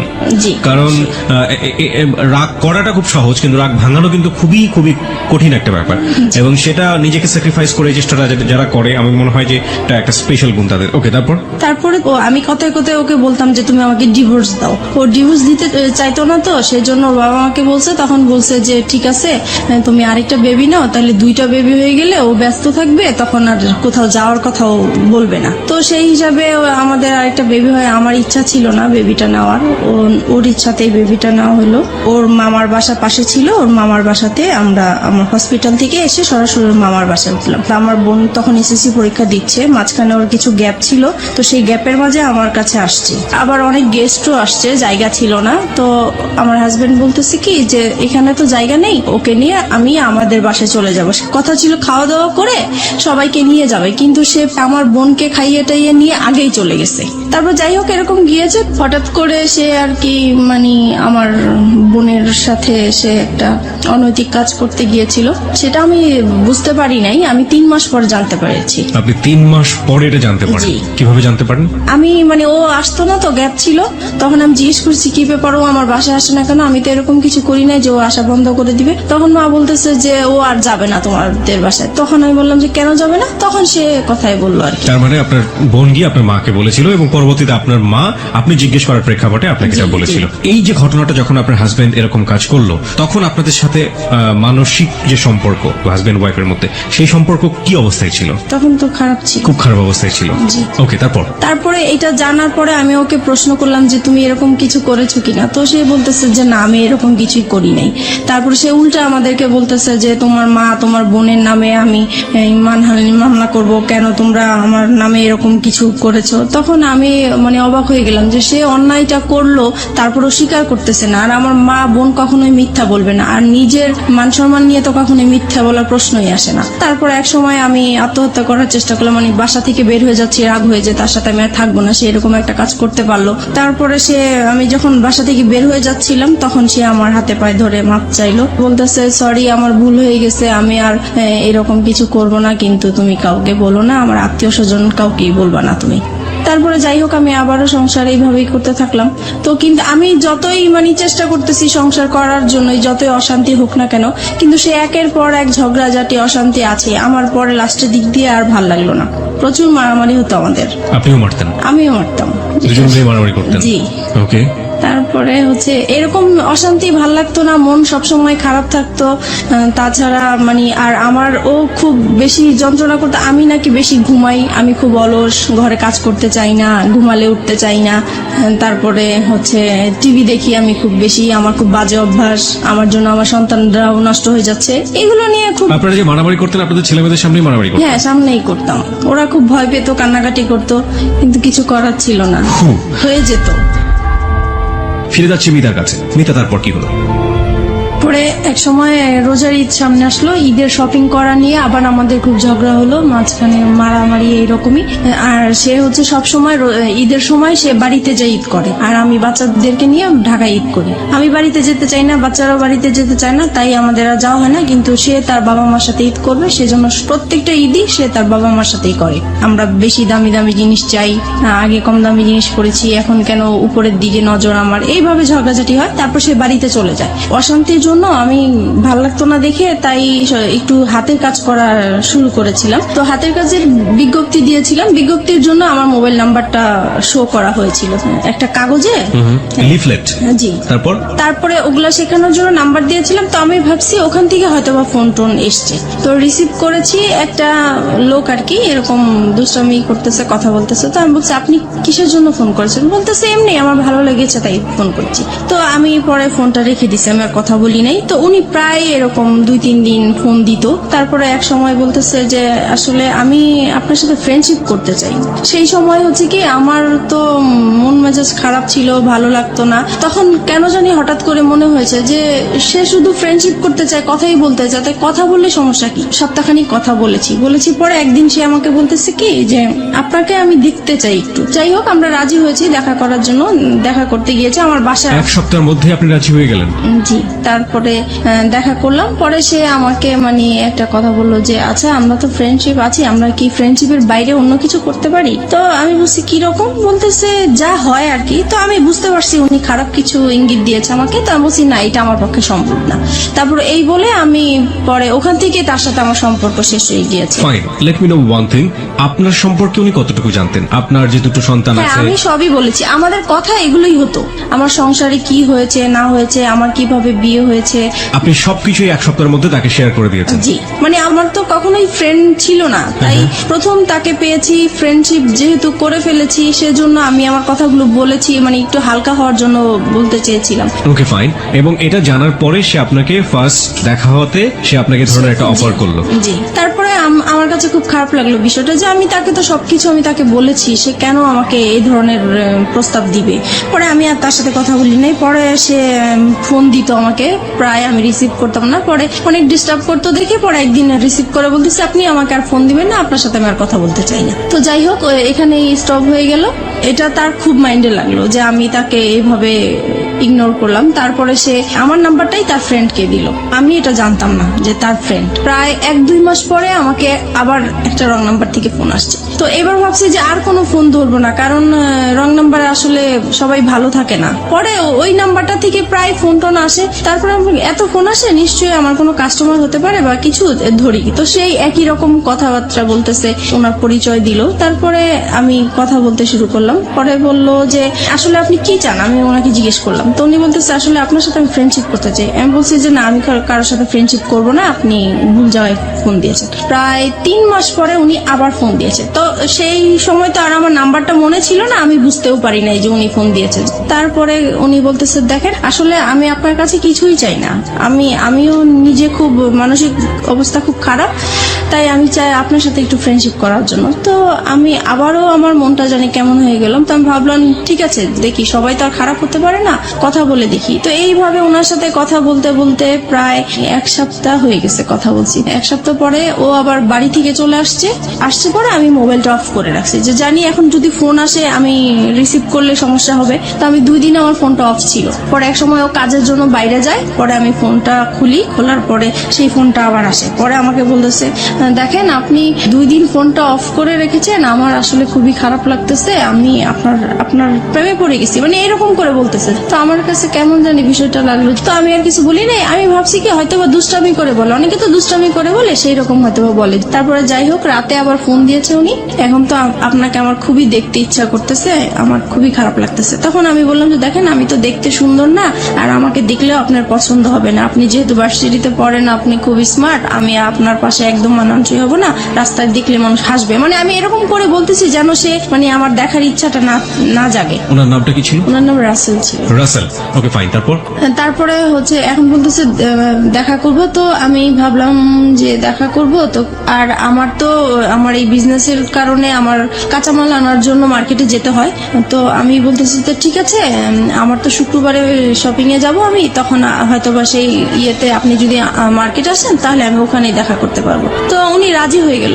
নির্দিষ্ট জায়গা বললাম, ওখানে উনি গাড়ি নিয়ে দাঁড়িয়েছিল আমার জন্য। তারপর উনাকে দেখে মানে আমি খুব অবাক হয়ে গেলাম যে অনেক সুন্দর লোকটা। উনি আমাকে দেখে হাসতেছে মিটমিট করে। তো আমি জিজ্ঞেস করলাম, আপনি কেন হাসতেছেন? বলতেছেন, আপনি তো ফোনে অনেক কিছুই বলছেন, আপনি তো অনেক সুন্দর। তো যাই হোক, এভাবে কথা বলতে বলতে পরে উনি বললো আর কি যে ওনার একটা সম্পর্ক একসাথেই পড়াশোনা করতে একটা মেয়ের সাথে, ওনার সাথে সম্পর্ক নষ্ট হয়ে গিয়েছে, তাই তারপরে উনি ব্যবসা করতো, যে ওনার ব্যবসায় লস খেয়েছে, সবকিছু মিলিয়ে ওনার খুব অশান্তি, মন ভালো না, তাই সেজন্য একটা ফ্রেন্ড চায়। তো আমার সাথে এই জন্য ফ্রেন্ডশিপ করেছে। প্রত্যেক শুক্রবারে আমরা দেখা করতাম ওনার সাথে। তখন আপনি হাজবেন্ডের সাথে থাকতেন? জি। আপনার হাজবেন্ড এগুলো জানতো? কেউই জানতো না। কন্টিনিউয়াসলি আপনি গোপন করে যাচ্ছেন বিষয়গুলো। আপনার হাজবেন্ড কখনো আপনার মোবাইল চেক করতো? না, কখনোই চেক করতো। আচ্ছা, আপনি যে কথাগুলো বলতেন সেই সময়টা থেকে আপনার সন্তান আপনার পাশে থাকতো? না, কারণ ওরা তখন, আমার বড় বেবি তখন স্কুলে পড়তো, আর ছোটটা তো একদমই ছোট ছিল। তারপরে আপনি নীরবে নিভৃতে একা তার সাথে কথা বলতেন। জি। প্রিয় শ্রোতা, গ্রাফটা একটু আবিষ্কার করার চেষ্টা করছি, এবং এটা এমন একটি ঘটনা যেটা সমাজে একেবারেই ঘটে না তা না, হ্যাঁ, এবং একেবারে যে হরহামেশা ঘটে তাও না, ঠিক আছে? বাট সন্দেহের জায়গাগুলো একটু পরিষ্কার করার জন্য আসলে প্রশ্নগুলো করে। আপনার হাজবেন্ড আপনাকে সন্দেহ করতে, আপনি যেটা বলছেন, টুকটাক সন্দেহ করার জায়গা থেকে, আপনি কখন আপনার হাজবেন্ডকে সন্দেহ করতেন? না, আমি কখনোই করতাম না। কেন করতেন না? কারণ আমি জানি সে এই টাইপের মেয়ে মানুষ, দেখলে সে তাকিয়ে থাকে, সে যাবে, সে মানে এরকম আছে, এর জন্য আমার সন্দেহ হতো না। আপনি কনফার্ম ছিলেন যে সেসব কাজ করে? সে মেয়ে মানুষের প্রতি একটু উইক আছে। একটা জিনিস একটু বলেন আমাকে, প্রতি শুক্রবার তার সাথে আপনি দেখা করতেন, কোথায় দেখা করতেন? এটাও যে আমি মার্কেটে যেতাম, আমি আমার কাজে যেতাম, পাশে উনি থাকতো, এই আর কি। ওনার সাথে একসাথে মিলে শপিং করতেন? জি। How dare you! আপনার হাজবেন্ডের সামনে যদি পড়ে যেতেন কখনো? একবার এরকম হয়েছে, তো উনি খুব সন্দেহ করতো যে প্রায় শুক্রবারে কেন মার্কেটে যায়, আগে তো এত তাড়াতাড়ি মার্কেটে যেত না। আর একটা ঘটনা কি, মানে আমি মার্কেটে যাব এই সময় আমার বিজনেসটাও খুব ভালো চলছিল, সেই উসিলা দিয়ে আমি মার্কেটেও যেতে পারছি। তো এক শুক্রবারে সে আমাকে হঠাৎ করেই ফোন দিয়েছে, ফোন দিয়ে বলতেছে তুমি কোথায়? তো আমি বলতেছি আমি বলে আসছি, কিন্তু আমি মার্কেটে আসছি, কিন্তু মার্কেটে থাকাকালীনই সে আমাকে ফোন দিচ্ছে যে তুমি কোথায়? বলতেছি আমি তো মার্কেটে। বলতেছে মার্কেটে তো কোথায়, কোন মার্কেটে? কারণ নিউ মার্কেটে অনেকগুলো মার্কেট আছে। তো আমি পরে বলতেছি কেন আমি এখানে, তো বলতেছে আমি তো আসছি। তো আমি তো পুরো ভয় পেয়ে গেছি যে কি ব্যাপার, সে কেন আসছে, আসলে সে আপনার husband? জি সন্দেহ করেই আসছে। তো তাড়াহুড়া করে ওকে বলে দিছি তুমি এখন যাও, আমার হাজবেন্ড চলে আসছে, এখন কিছু করার নাই। তো ও মন খারাপ করে চলে গেছে। পরে আমি তো আমার শপিং করতেছি, তো ও আর বুঝতে পারে নাই, এইভাবেই Okay. হয়েছে। ওকে ফাইন, আমি একটু বলি ওই সময়টা পর্যন্ত কতদিন যাবত রাসেলের সাথে আপনার সম্পর্ক? ওই সময়টা ওই শুক্রবার পর্যন্ত ওই শুক্রবার পর্যন্ত 1-1.5 মাস তো হবেই। 1-1.5 মাস। জি। এই 1-1.5 মাস আপনি কন্টিনিউয়াসলি আপনার হাজবেন্ডের কাছ থেকে এই জিনিসটা গোপন করে যাচ্ছেন। বাই হার্ট আপনি এটা মনে করেন ইললিগাল রিলেশনশিপ, রাইট? অবৈধ কিনা সেটা তো বুঝতে পারতাম না, শুধু এটা বুঝতাম যে এটা করাটা ঠিক হচ্ছে না। কিন্তু সেই মুহূর্তে আমার ভালো লাগতো, তার সাথে কথা বলতে ভালো লাগতো, তার সাথে দেখা করতে ভালো লাগতো। সেই ভালো লাগার কারণেই আমি তার সাথে কথা বলেছি, দেখা করেছি। এবং এই ভালো লাগা প্রতিনিয়তই বাড়ছে। জি। আপনার কখনো মনে হতো না যে আপনি আপনার হাজবেন্ডের প্রতি অন্যায় করছেন ওই সময়টা? না, তখন আমার মনে হতো না, কারণ ও তো সংসারে সবসময় মানে ঝগড়াঝাটি করতো, ওর উপর থেকে আমার মন নষ্ট হয়ে গিয়েছে। এই মানুষটাকে তো আপনি ভালোবেসেছিলেন একটা সময়। ভালোবেসেছিলাম, ওই যে আমার বোনের যে কাজটা করেছিল সেখান থেকে ওর প্রতি আমার একটু অনীহা চলে কিন্তু সে আসছে। ঘটনা, আমি বলছি না যে এটা একটা অপরাধ না, অবশ্যই এটা একটা গুরুহ অপরাধ, কিন্তু সেটার জন্য সে আপনার কাছে ক্ষমা চেয়েছে। কিন্তু আমি ক্ষমা করে দেওয়া দরকার ছিল, সেজন্য ক্ষমা করছি, কিন্তু মন থেকে আসলে ক্ষমা করিনি। আপনি এই মানুষের সাথে রাগ করে আপনি এইভাবে এই কাজগুলো করছেন, ব্যাপারটা কি আসলে এটাই ছিল, নাকি আলটিমেটলি আপনার জায়গা থেকে আপনি কাউকে ফিল করতেন যে আমার এরকম একজন মানুষ দরকার যে মানুষের সাথে আমি শেয়ার যেটা করতে পারি? হয়েছে, ওর প্রতি তো একটা রাগ অভিমান ছিলই আমার, হ্যাঁ। সেটা তো ছিলই, কিন্তু মানে আমার যেই ভালোবাসা, যেই একটা চাহিদা ছিল কারোর সাথে ভালোভাবে সম্পর্ক হবে, ওই চাহিদা থেকেই যখন আমি পেয়ে গেছি ওনার কাছ থেকে ভালো ভালো কথা পাচ্ছি, আমার হাজবেন্ডের সাথে ওর সাথে আমি অনেকটা মিলানোর চেষ্টা করতাম যে তার কাছে আমি কি গ্যাপ পেয়েছি বা তার কাছে আমি কি পাচ্ছি, তখন মনে হচ্ছে যে ওই বেটার আমার। আপনি দেখুন, আপনার সন্তান আছে তখন দুটো, রাইট? জি। আপনার বিজনেস আছে, যে বিজনেসটা আপনি শুরু করেছেন, তার মানে অনেক পরিকল্পনা আপনার মাথায়, অনেক স্বপ্ন আপনার মাথায়। আপনার হাজবেন্ড আছে, এবং যে মানুষটাকে আপনি ভালোবেসেছেন একটা সময়ে, কিন্তু আপনার হাজবেন্ড আপনার সাথে খারাপ আচরণ করছে, সেটা আমরা দেখতে পাচ্ছি। তার বাইরেও তো আপনার দুটো জগৎ ছিল, একটা হচ্ছে আপনার সন্তান আর একটা হচ্ছে আপনার বিজনেস। এই দুটো নিয়েও তো আপনি হ্যাপি থাকতে পারতেন। ইনফ্যাক্ট আপনি যে ছেলেটার সাথে এই সম্পর্কটা তৈরি হচ্ছে, সেই ছেলেটাকেও যদি আপনি আপনার বন্ধুর জায়গাটাতে রাখেন, তাহলেও কখনো কি অনুভব করেছেন আপনার হাজবেন্ডের সাথে তার পরিচয় করে দেওয়া উচিত? এটাও কি কখনো ফিল করেছেন? এটা কখনো মানে মাঝে মাঝে মনে হয়েছে পরিচয় করে দিই, কিন্তু আমার হাজবেন্ড এটা মেনে নিত না। একটা হচ্ছে পারিবারিক সত্তা, যেখানে হাজবেন্ড আছে, সন্তান আছে এবং তার বিজনেস আছে, সে একটা না একটা দিক নিয়ে ব্যস্ত থাকতেই পারে। আরেকটা হচ্ছে মানবিক সত্তা, মনের জায়গাটা, লং টার্ম হাজবেন্ডের সাথে খারাপ রিলেশনশিপ, সেই জায়গাটায় একটা বিশাল রকমের ক্ষত তৈরি হয়েছে, এবং সেই ক্ষতর জায়গাটাতে সে কেউ একজন নক করেছে। সেটা হাজবেন্ড ওয়াইফ রিলেশনশিপের মতো না, কিন্তু একটু ভালো লাগা, একটু অন্যরকম, একটু বন্ধুত্ব, যেটা মন থেকে অবচেতন মনেই ওই ভালো লাগাটার দিকে ধীরে ধীরে ধীরে ধীরে এক ধরনের আষ্টে পৃষ্ঠে জড়িয়ে পড়ার দিকে জড়িয়ে যাচ্ছে। এই দুটো জিনিস আমরা যখন নর্মালি শুনি, আমরা কিন্তু এই সেকেন্ডটাকে কোনোভাবেই সাপোর্ট করতে পারি না, বাট ও সেকেন্ডটার মধ্যে এসেছে, this is the hardest reality. এটাকেও মেনে নিতে হবে, এটা আমাদের সমাজে ঘটে কিন্তু আমরা মানি না। কিন্তু কি কারণে ঘটে, সেই কারণটা কিন্তু আমরা আবিষ্কার করে ফেলেছি, এবং এইটা আসলে কতদূর পর্যন্ত গিয়েছে, চলুন সামনের দিকে যাওয়া যায়। তারপরে যেটা হয়েছে, মানে এভাবেই তো ওর সাথে দেখা করছি, কথা বলছি, তারপরে হঠাৎ একবার খুব ঝগড়াঝাটি হয় আমাদের। বিষয়টা হয় হচ্ছে আমার ওই যে বোনের বিষয়টা নিয়ে, ওই ঘটনার পর থেকে যেটা হয়, আমাদের স্বামী স্ত্রীর যে সম্পর্কটা হয়ে থাকে, সেরকম সম্পর্কতে আমি জড়াতে চাই না, এর জন্য এটা নিয়ে খুব ঝগড়াঝাটি হয়। ও খুব জোর করে আমাকে, আমি রাজি হই না, তারপরে মারামারি হয়, এরকম প্রায়ই হয়। তো একটা সময় হয় কি যে আমি ঘুমিয়ে থাকি, সে ঘুমন্ত অবস্থায় আমার সাথে এরকম কাজ করে। এই বিষয়টা আমার কাছে খুবই খারাপ লাগে। আমি লক করছি এখানে আপনাকে। একটা হচ্ছে যে এই যে ঘটনাটা আপনাদের মধ্যে একটা বিরোধ তৈরি করলো, একটা স্বামী স্ত্রী নামে স্বামী স্ত্রী কিন্তু এক ধরনের সম্পর্ক নেই, এই সময় পর্যন্ত রাসেলের সাথে আপনার সম্পর্ক কতদিনের? 2-3 মাস হবে। 2-3 মাস, মানে সময় বাড়ছে। এই সময়টাতে রাসেলের সাথে আপনার কি ধরনের কথোপকথন হতো? ও তো প্রথমেই আপনাকে ফ্রেন্ডশিপের কথা বলেছে, হ্যাঁ, তারপরে ব্যাপারটা কি ফ্রেন্ডশিপে থেকেছে নাকি ধীরে ধীরে ভালো লাগার জায়গাটায়? না, ভালো লাগা এখনো আসেনি, ফ্রেন্ডশিপই চলছিল। Okay fine. সে সময় বলতাম হচ্ছে আমাদের সংসারে যেগুলো হতো এগুলো বলতাম। মানে ঘরের নিজের উইক পয়েন্ট গুলো সবসময় তাকে বলতেন? জি জি। যেমন হাজবেন্ড আজকে এটা করেছে, আমি আজকে এটা করিনি, এরকম হয়েছে এরকম হয়েছে। হ্যাঁ, তারপর আমার ভালো লাগার কথাগুলো বলতাম, বা আমি কি আশা করেছিলাম, কি রকম চেয়েছিলাম, এগুলোই বলতাম। ওকে। ওকে, আপনার উইক পয়েন্ট গুলো সবসময় একজন। আচ্ছা, এই যে কষ্টের কথাগুলো, পরিবারের কথাগুলো, একেবারে ঘরের মানুষের কথাগুলো, এগুলো শেয়ার করার মতো অন্য কেউ কি ছিল না? না, আমার কখনো তো কোনো ফ্রেন্ডশিপ ছিল না, সেটা তো আমি আগেও বলেছি। This is the great point, প্রিয় শ্রোতা। ওকে ফাইন, তারপর? তাছাড়া ফ্যামিলিকেও বলতে পারতাম না, কারণ যেহেতু একা বিয়ে করেছি সেজন্য বলার কোনো সুযোগ ছিল না, স্কোপ ছিল না। তো তারপরে একদিন কি হয়েছে, আমাদের আবারও সেই রকম খুব মারামারি হয়েছে আমাদের সংসারের মাঝে। তখন আমি পরে, সেদিন বৃহস্পতিবার রাতে ছিল এরকম, তারপরে আমি তাকে ফোন দিয়েছিলাম শুক্রবারে। মারামারি হওয়ার পরের দিন ফোন দিয়েছি, দেখো ও আজকে আমাকে অনেক মেরেছে, এরকম আমার আর থাকতে ভাল লাগছে না। তখন সে আর কি আমার সুযোগ নিয়ে বলতেছে যে ঠিক আছে, তোমার যেহেতু থাকতে ভাল লাগে না, তুমি তো বিজনেস করোই, তাহলে তুমি চলে আসো, তুমি কেন থাকো, এত মারধর খেয়ে কেন থাকবো, তুমি তোমার বাবা মার কাছে চলে যাও। তখন বলছে আমার বাবা তো সেই কবেই চলে গেছে, বাবা কোথায় আছে খুঁজে পাচ্ছি না, আর মা আছে, মা তো নিজেই খুব কষ্ট করে থাকে, সেখানে আমি কিভাবে যাব। পরে বলতেছে দেখো, তুমি 1 মাস মার কাছে কোনো রকম থাকো, তারপরে তুমি যে ব্যবসা করো, নিজে কিছু টাকা জুগিয়ে তুমি নিজেই চলতে পারো। মানে আপনাকে সেপারেট করে দিতে যাচ্ছে আপনার হাজবেন্ডের কাছ থেকে? মানে আমার জন্যই বলছে সে, আমি যেহেতু কান্নাকাটি করি তার কাছে, আমার কথা চিন্তা করে সেই কথা বললো। ওকে। তারপরে আর আমি তো সবসময় এমনিতেও বলি যে ডিভোর্স তাকে দিব বা সে আমাকে দিবে, কিন্তু সে তো রাজি হচ্ছে না ডিভোর্স দেওয়ার জন্য। আমার হাজবেন্ড তো ডিভোর্স দিতে চায় না, আমাকে মারধর করবে, বকাবাদ্য করবে, আবার আমাকে বলবে যে আমার সাথে তার জীবনটা জড়িয়ে নষ্টই হয়ে গেল, কিন্তু সে ডিভোর্স দিবে না। তো পরে এক সময় ডিসাইড করলাম যে আমি তাকে ডিভোর্স দিব, সে যেহেতু দেয় না আমি দিব। পরে একদিন রবিবারে সে দেখা করবে, আর সেদিন শুক্রবারে আর দেখা করতে পারি নাই দেখে সে বলতেছে ঠিক আছে রবিবারে, তাহলে এবার শুক্রবারে যখন দেখা হলো না, তাহলে রবিবারে আসো। তো আমার অফিস টাইম শেষ হলে সন্ধ্যার দিকে আসো। তো আমরা সন্ধ্যার দিকে একটা গুলশানে ফাস্টফুডে বসি, তো ওখানে বসছি। পরে সে আমার হাতটা ধরলো, এই ফার্স্ট সে আমার হাত ধরে। কয় মাস পর? ওই তো 2-2.5 মাস পরে। আচ্ছা, এই হাত ধরার আগে আপনার সেলফোনে কি কখনো এই ভার্চুয়াল হাত ধরাধরি করেছেন? না। ওকে, তারপরে এই প্রথম সে আমার হাতটা ধরার পরে আমার কাছে অন্যরকম একটা ভালো লাগা তৈরি হলো, যে মনে হচ্ছে যে খুব ভালো লাগছে এটাই।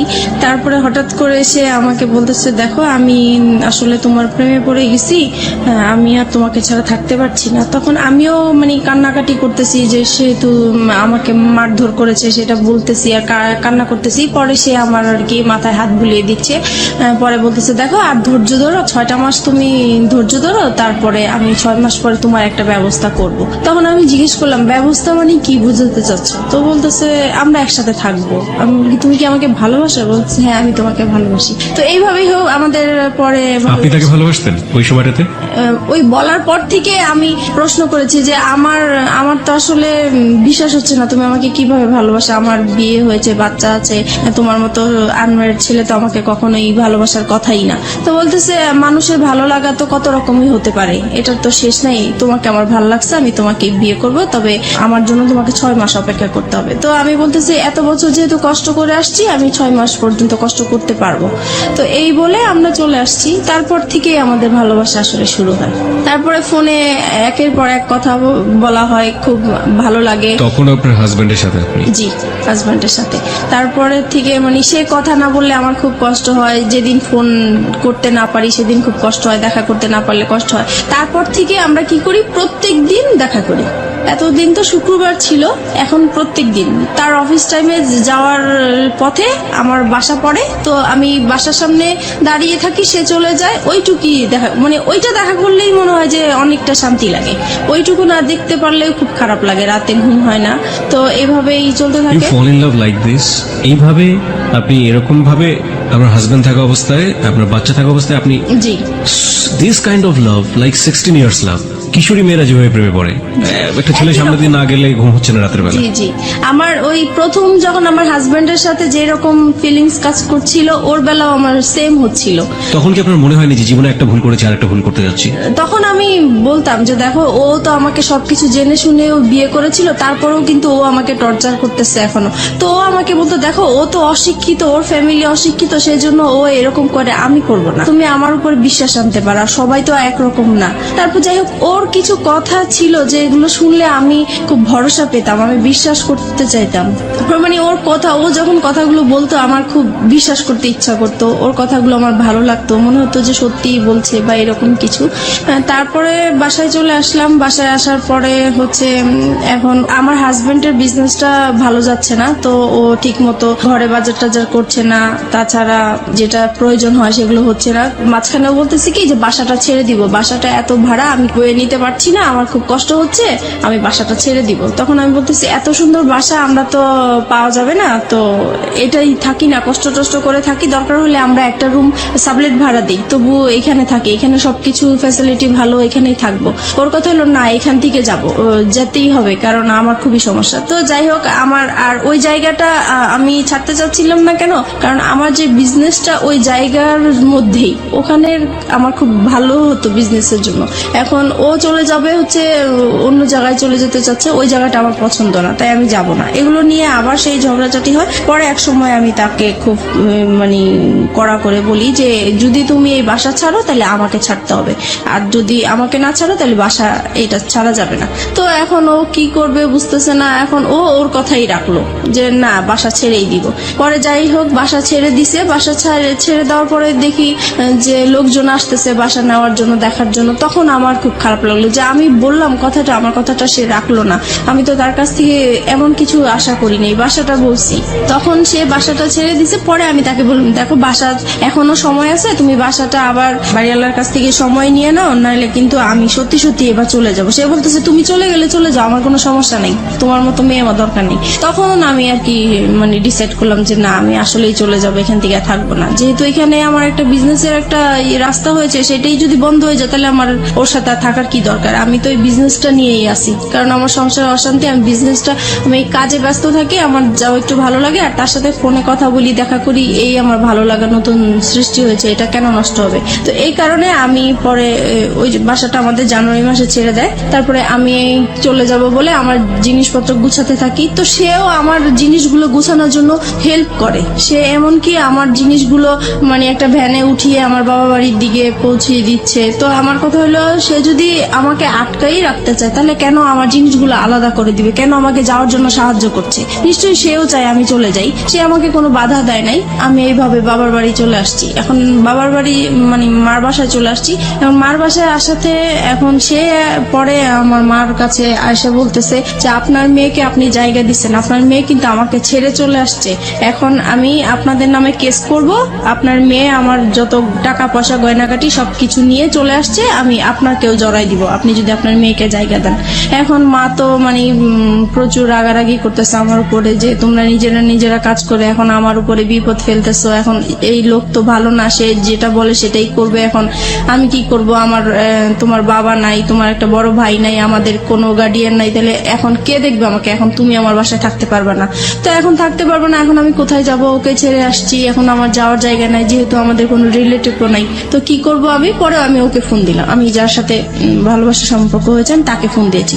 ফোন দেওয়ার পরে ওকে বললাম যে দেখো, আমার এখন কি করা উচিত আমি তো বুঝতেছি না, এখন মার বাসায় চলে আসছি, এখন মাও আমাকে রাখতে চাচ্ছে না। তো ও বলতেছে যে তাহলে তুমি এক কাজ করো, তুমি একটা বাসা নাও। পরে আমি বলতেছি বাসা নিব তো আমি টাকা কোথায় পাবো, আমি ভাড়া কোত্থেকে দিবে? এই মুহূর্তে তো আমার হাতে কোনো টাকা পয়সাই নেই।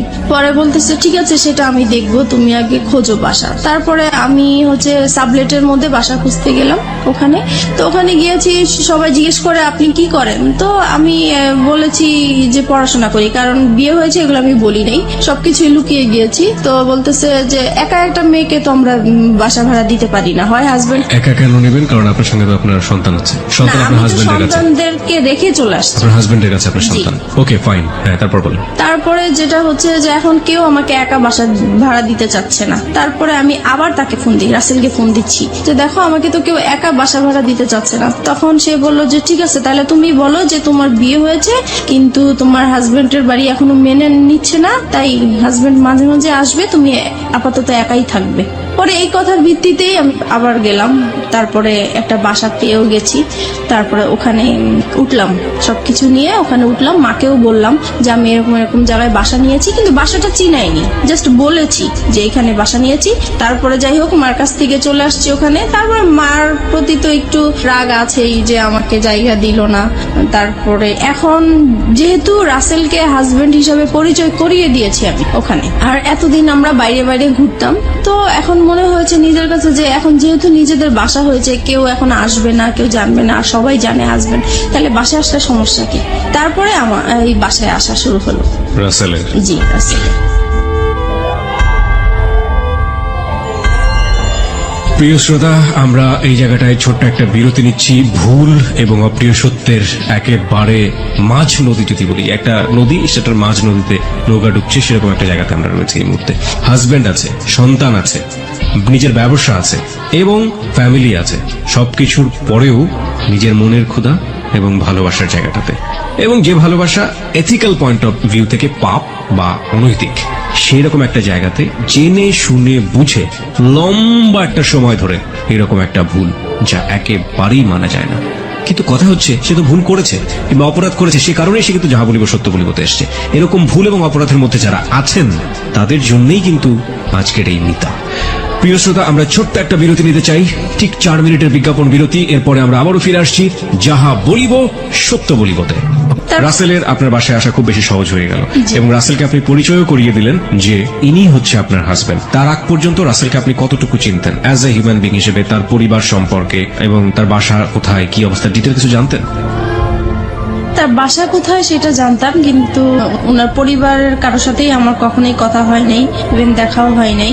উনি যে কারণটা দেখাতো যে তোমার বিয়ে হয়েছে, বাচ্চা হয়েছে, এই মুহূর্তে যদি আমি কারোর সাথে পরিচয় করিয়ে দেই, তাহলে আমাদের সম্পর্কটা আর কন্টিনিউ করতে দিবে না, এখানেই স্টপ হয়ে যেতে হবে, তখন তুমিও কষ্ট পাবো, আমিও কষ্ট পাবো, আমরা এইভাবেই লুকিয়ে থাকি, যখন হয়ে যাবে তখন আমরা সবাইকে জানাবো। এবং এগুলো আপনি অন্ধের মতো বিশ্বাস করতেন? জি। তারপরও যেটা হচ্ছে যে এখন সে প্রত্যেক দিন বিকেল বেলায় আমার বাসায় আসে, অফিস শেষ করে বাসায় আসে, 8টার দিকে চলে যায়, এইভাবেই কন্টিনিউ করতে থাকি আমরা। তারপরে এক সময় এসে বলতেছে, আচ্ছা তুমি তো তোমার হাজবেন্ডকে ডিভোর্স দাও নাই, তাহলে এখন যদি এই বিষয়টা কারোর সামনে আমাদের প্রকাশ হয়ে যায়, তাহলে তো তুমিও এখানে বিপদে পড়বে, আমিও বিপদে পড়বো, তোমার তো ডিভোর্স দেওয়া উচিত। তখন আমি হচ্ছে ডিভোর্স দিতে তো টাকা লাগে, এখন আমার কাছে টাকা নাই, তো বলতেছে তুমি কারো কাছ থেকে এখন টাকা পয়সা আনো, আমি দিয়ে দিব। তো আমি আমার বোনের কাছে গেলাম, তো ওকে বললাম যে আমাকে কিছু টাকা পয়সা লোন দে, আমি ডিভোর্স দিয়ে তারপরে পরে আমি তোকে দিয়ে দিব। তো ও আমাকে টাকাটা দিল, দেওয়ার পরে আমি ডিভোর্স দিতে যাব, একটা অ্যাডভোকেটের সাথে কথা হয়েছে আমার। তো সেই মুহূর্তে আমার হাজবেন্ড আমাকে ফোন দিয়েছে, ফোন দিয়ে বলতেছে তুমি তো চলে গেছো বাচ্চাদেরকে রেখে, এখন ওদেরকে তো আমি সামলাতে পারছি না, কান্নাকাটি করছে, তুমি আসো। তো আমি বলছি, আসো মানে আমি তো চলেই গেছি একেবারে, আসবো আবার কোত্থেকে, আমি আর আসবো না। আপনার ওই সময় আপনার বাচ্চার কথা মনে পড়তো না? টু বি অনেস্ট, বাচ্চার কথা মনে পড়তো, কষ্ট লাগতো, কিন্তু মনে হতো যে সবসময় যে আমি আগে সেভ হয়ে নেই, তারপরে আমি একটা সময় আমার বেবিদেরকে আমি আমার কাছে নিয়ে আসবো। তারপরে হচ্ছে পরে আমি বলতেছি, ওকে বলছি যে আমি তো তোমাকে ডিভোর্স দিব, আমি আর আসবো না তোমার কাছে। তখন সে আমাকে বলতেছে, দেখো তুমি এতদিন যেহেতু কষ্ট করেছো, আর কটা দিন কষ্ট করো, আমার মেয়েটার তো ফাইনাল এক্সাম, এই এক্সামটা শেষ হোক, তারপরে তুমি আমাকে ডিভোর্স দাও। তো আমি রাজি হয়ে গেছি। রাসেল তারপরে এটা এগ্রি করে নিচ্ছে তার জায়গা থেকে। ইজ ইট প্লেটোনিক লাভ? প্রথম কথা হচ্ছে, লাভ তো ব্লাইন্ড। আপনারা যখন কমিটমেন্টের জায়গাটায় চলে গেছেন যে আপনারা বিয়ে করবেন বা অমুক জায়গায় করবেন, তখন কোনোভাবেই রাসেলের জায়গাটা থেকে এটা আসা কোনোভাবেই সম্ভব ছিল না। রাসেল যেটা পারমিশন দিচ্ছে সেটা হচ্ছে আপনার সাথে আপনার হাজবেন্ডের কিছুটা সময় স্পেন্ড করা। আলটিমেটলি তো এটাই। এটা যদি আপনাকে লাভ করে থাকে, সেটা কিভাবে সম্ভব? ওকে ফাইন, আমি জানি না, বাট আমার কাছ থেকে যেটা মনে হয় ব্যক্তিগত জায়গা থেকে, if it is really love, then এটা সম্ভব ছিল। যাই হোক, কি হয়েছে না হয়েছে আমরা সামনের দিকে একটু যাই, কিন্তু খুব কনফিউজ হয়ে যাচ্ছে। তারপরে যেটা হয় হচ্ছে আমি আসা যাওয়া করতে থাকি আমার হাজবেন্ডের বাসায়। তারপরে এক সময় সে আসলে এটা একটা চালাকি করে আমার সাথে এই কাজটা করেছে। আমার মেয়ের এক্সামের যেই বিষয়টা, আসলে এটা পুরোপুরি তার একটা চালাকি। ওই আমি যেই টাইমটা তার বাসায় আসা যাওয়া করতাম, সে আমাকে ফলো করতো যে আমি আসলে কোত্থেকে আসি, কোথায় যাই। এইটা ধরার জন্যই সে এই ইয়েটা করেছে। তো যাই হোক, এক সময় আমি যখন ওই বাসা থেকে চলে যেতাম, তখন সে পিছে পিছে আমার যে এইভাবে সে আসলে জানতে পারে যে শেষ পর্যন্ত আমি কোথায় আছি। তারপরে আরেকদিন ফোন দেয় যে বলতেছে ওরা তো অনেকদিন ধরে না খেয়ে আছে, আমি তো রান্না বান্না করতে পারছি না, তুমি আজকে এসে একটু রান্না করো, আমাকে এই বলে নিয়ে আসলো। যাই হোক আমি বাসায় আসলাম, রান্না বান্না করলাম। এখন বলতেছে আমি তো খুব অসুস্থ, তুমি এক কাজ করো, ওদের এখানে থাকো, আমি ডাক্তার দেখিয়ে তারপরে তুমি আজকে না হয় আজকে থেকে যাও, কালকে যেও। পরে আমি তো থাকবো না, কোনো মতেই থাকবো না। পরে বলতেছে না তোমাকে আজকে থাকতেই হবে। তো যাই হোক আমি সেদিন রাতে ছিলাম। পরে এখানে কি হয়েছে, আমার ফোন থেকে আমার হাজবেন্ডের ফোনে ডাইভার্ট করা হয়, যেটা মানে আমার ফোনে যে কলগুলো আসবে সেটা ও টের পাবে, SMS যেটা আসে সেটা টের পাবে, ও এরকম একটা মানে কাজ করেছে। তো আমার ফোনে কখন ফোন আসে কখন কি হয় সেটা ও টের পায়, কিন্তু আমি এটা বুঝতে পারিনি এই বিষয়টা। এভাবে আসলে পরে রাসেলের নাম্বার জেনে গেছে ও। ট্র্যাকিং করেছে আপনাকে? জি। তো সেদিন রাতে আমাকে থাকতে বলেছে। তো সেই দিন হচ্ছে ও হসপিটাল থেকে আসছে, আসার পরে আমাকে বলতেছে যে আমার সাথে এখন তোমার ইয়ে করতে হবে, মানে ওকে, সে তার স্বামীর সম্পর্ক হ্যাঁ। অধিকার চেয়েছে। হ্যাঁ। তারপরে আমি বলতেছি যে না আপনার সাথে তো আমি এটা করব না, কারণ আপনি করে বলা শুরু করেছেন তখন? তখন আপনি করেই বলতাম। তারপরে বলতেছি যে না আমি তো আপনার সাথে এই কাজ করতে পারবো না। তখন বলছে কেন করতে পারবো না, তুমি এখন পর্যন্ত আমার ওয়াইফ। পরে আমি বলেছি যে না আমি করব না, তো করবোই না। এখন করব না দেখে সে আমাকে প্রচুর মারধর করলো, যে মশা মারে যে ব্যাট গুলো আছে সেই ব্যাট দিয়ে আমাকে পুরো ব্যাটটা ভেঙে ফেলে আমার শরীরের উপরে। পরে আমার নখ উল্টে যায়, আমার শরীর থেকে রক্ত পড়তে থাকে টপ টপ করে, অনেক মারলো। তারপরে আমাকে বলতেছে যে তুই কোথায় কি করিস, কোথায় থাকিস, সবকিছুই আমি জানি। নাও কাম টু দ্য পয়েন্ট। এতদিন তুই আমাকে এই আমার সাথে কোনো শারীরিক সম্পর্ক করিসনি, সেটার কারণটা আমি এখন খুঁজে পাইছি। তোর বাইরেই চাহিদা মিটে আসিস, এখন আমি বুঝতে পারছি। আজকের পর থেকে তুই এই ঘর থেকে কোথাও বের হতে পারবি না, তুই এখানেই থাকবি। আমি তো প্রচুর কান্নাকাটি করতেছি, আমার কান্নাকাটি দেখে আমার বাচ্চারা ভয় পেয়ে গেছে, ওরাও কান্নাকাটি করতেছে।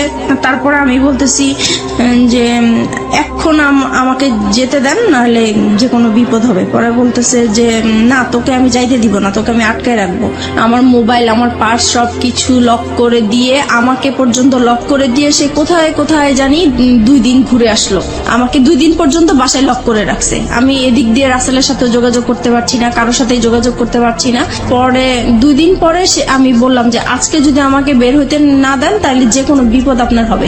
আর আমার মেয়েটা বলতেছে বাবা বাবা মাকে যেতে দাও, আর মাকে মেরো না, মাকে যেতে দাও, মা যেখানে ভালো লাগে মা সেখানেই চলে যাক, তুমি মাকে আর মেরো না। তো আমার মেয়ের কথা শুনে সে আমাকে ছেড়ে দিল। তারপরে আমার মোবাইল আমার পার্স দিল, আমি চলে আসলাম। চলে আসছি, এই ফাঁকে সে কি করেছে, এই যে 2টা দিন সে যে বাইরে ছিল, সেই 2টা দিন হচ্ছে যে আমি যেই বাসায় ছিলাম সেই বাসায় এসে সে সবকিছু দেখিয়েছে। আমার বাচ্চা আছে, আমার বিয়ে হয়েছে, তার সাথে সবকিছু তাদেরকে দেখিয়ে বলছে যে সে এখন পরকীয়া করে এই লোকটার সাথে এখন থাকতেছে, আপনারা যদি আমাকে হেল্প করেন তাহলে আমি তাদেরকে একসাথে ধরতে চাই। তো আমার যে বাসায় আমি ভাড়া নিয়েছি সেই বাড়িওয়ালার ওই এলাকার কিছু বকাটে ছেলেদেরকে হাতে করেছে। তারপরে হচ্ছে আমি বলতেছে যে ও যখনই আপনার বাসায় আসবে সাথে সাথে আমাকে ফোন দিবেন, আমি চলে আসব। পরে আমি তো বাসায় যাওয়ার পরে সাথে সাথে রাসেলকে ফোন দিলাম যে তাহলে তুমি আসো বিকালে, এসে আমাকে ডিভোর্সের টাকাটা দাও, আমি ওকে ডিভোর্স দিব। তো ও পরে বিকালবেলা আসছে। এই সময় আমার বাড়িওয়ালা কি করছে, আমার হাজবেন্ডকে ফোন দিয়ে দিছে। পরে আমার হাজবেন্ড তো 2 বাচ্চাকে নিয়ে ক্যামেরা নিয়ে চলে আসছে, আমাদের ছবি তুলবে, পেপারে দিবে, এই সেই। তারপরে এই লোকজন আসলো হুড় হুড় করে আমার বাসায় আসলো। আমি তো পুরো ভয় পেয়ে গেছি।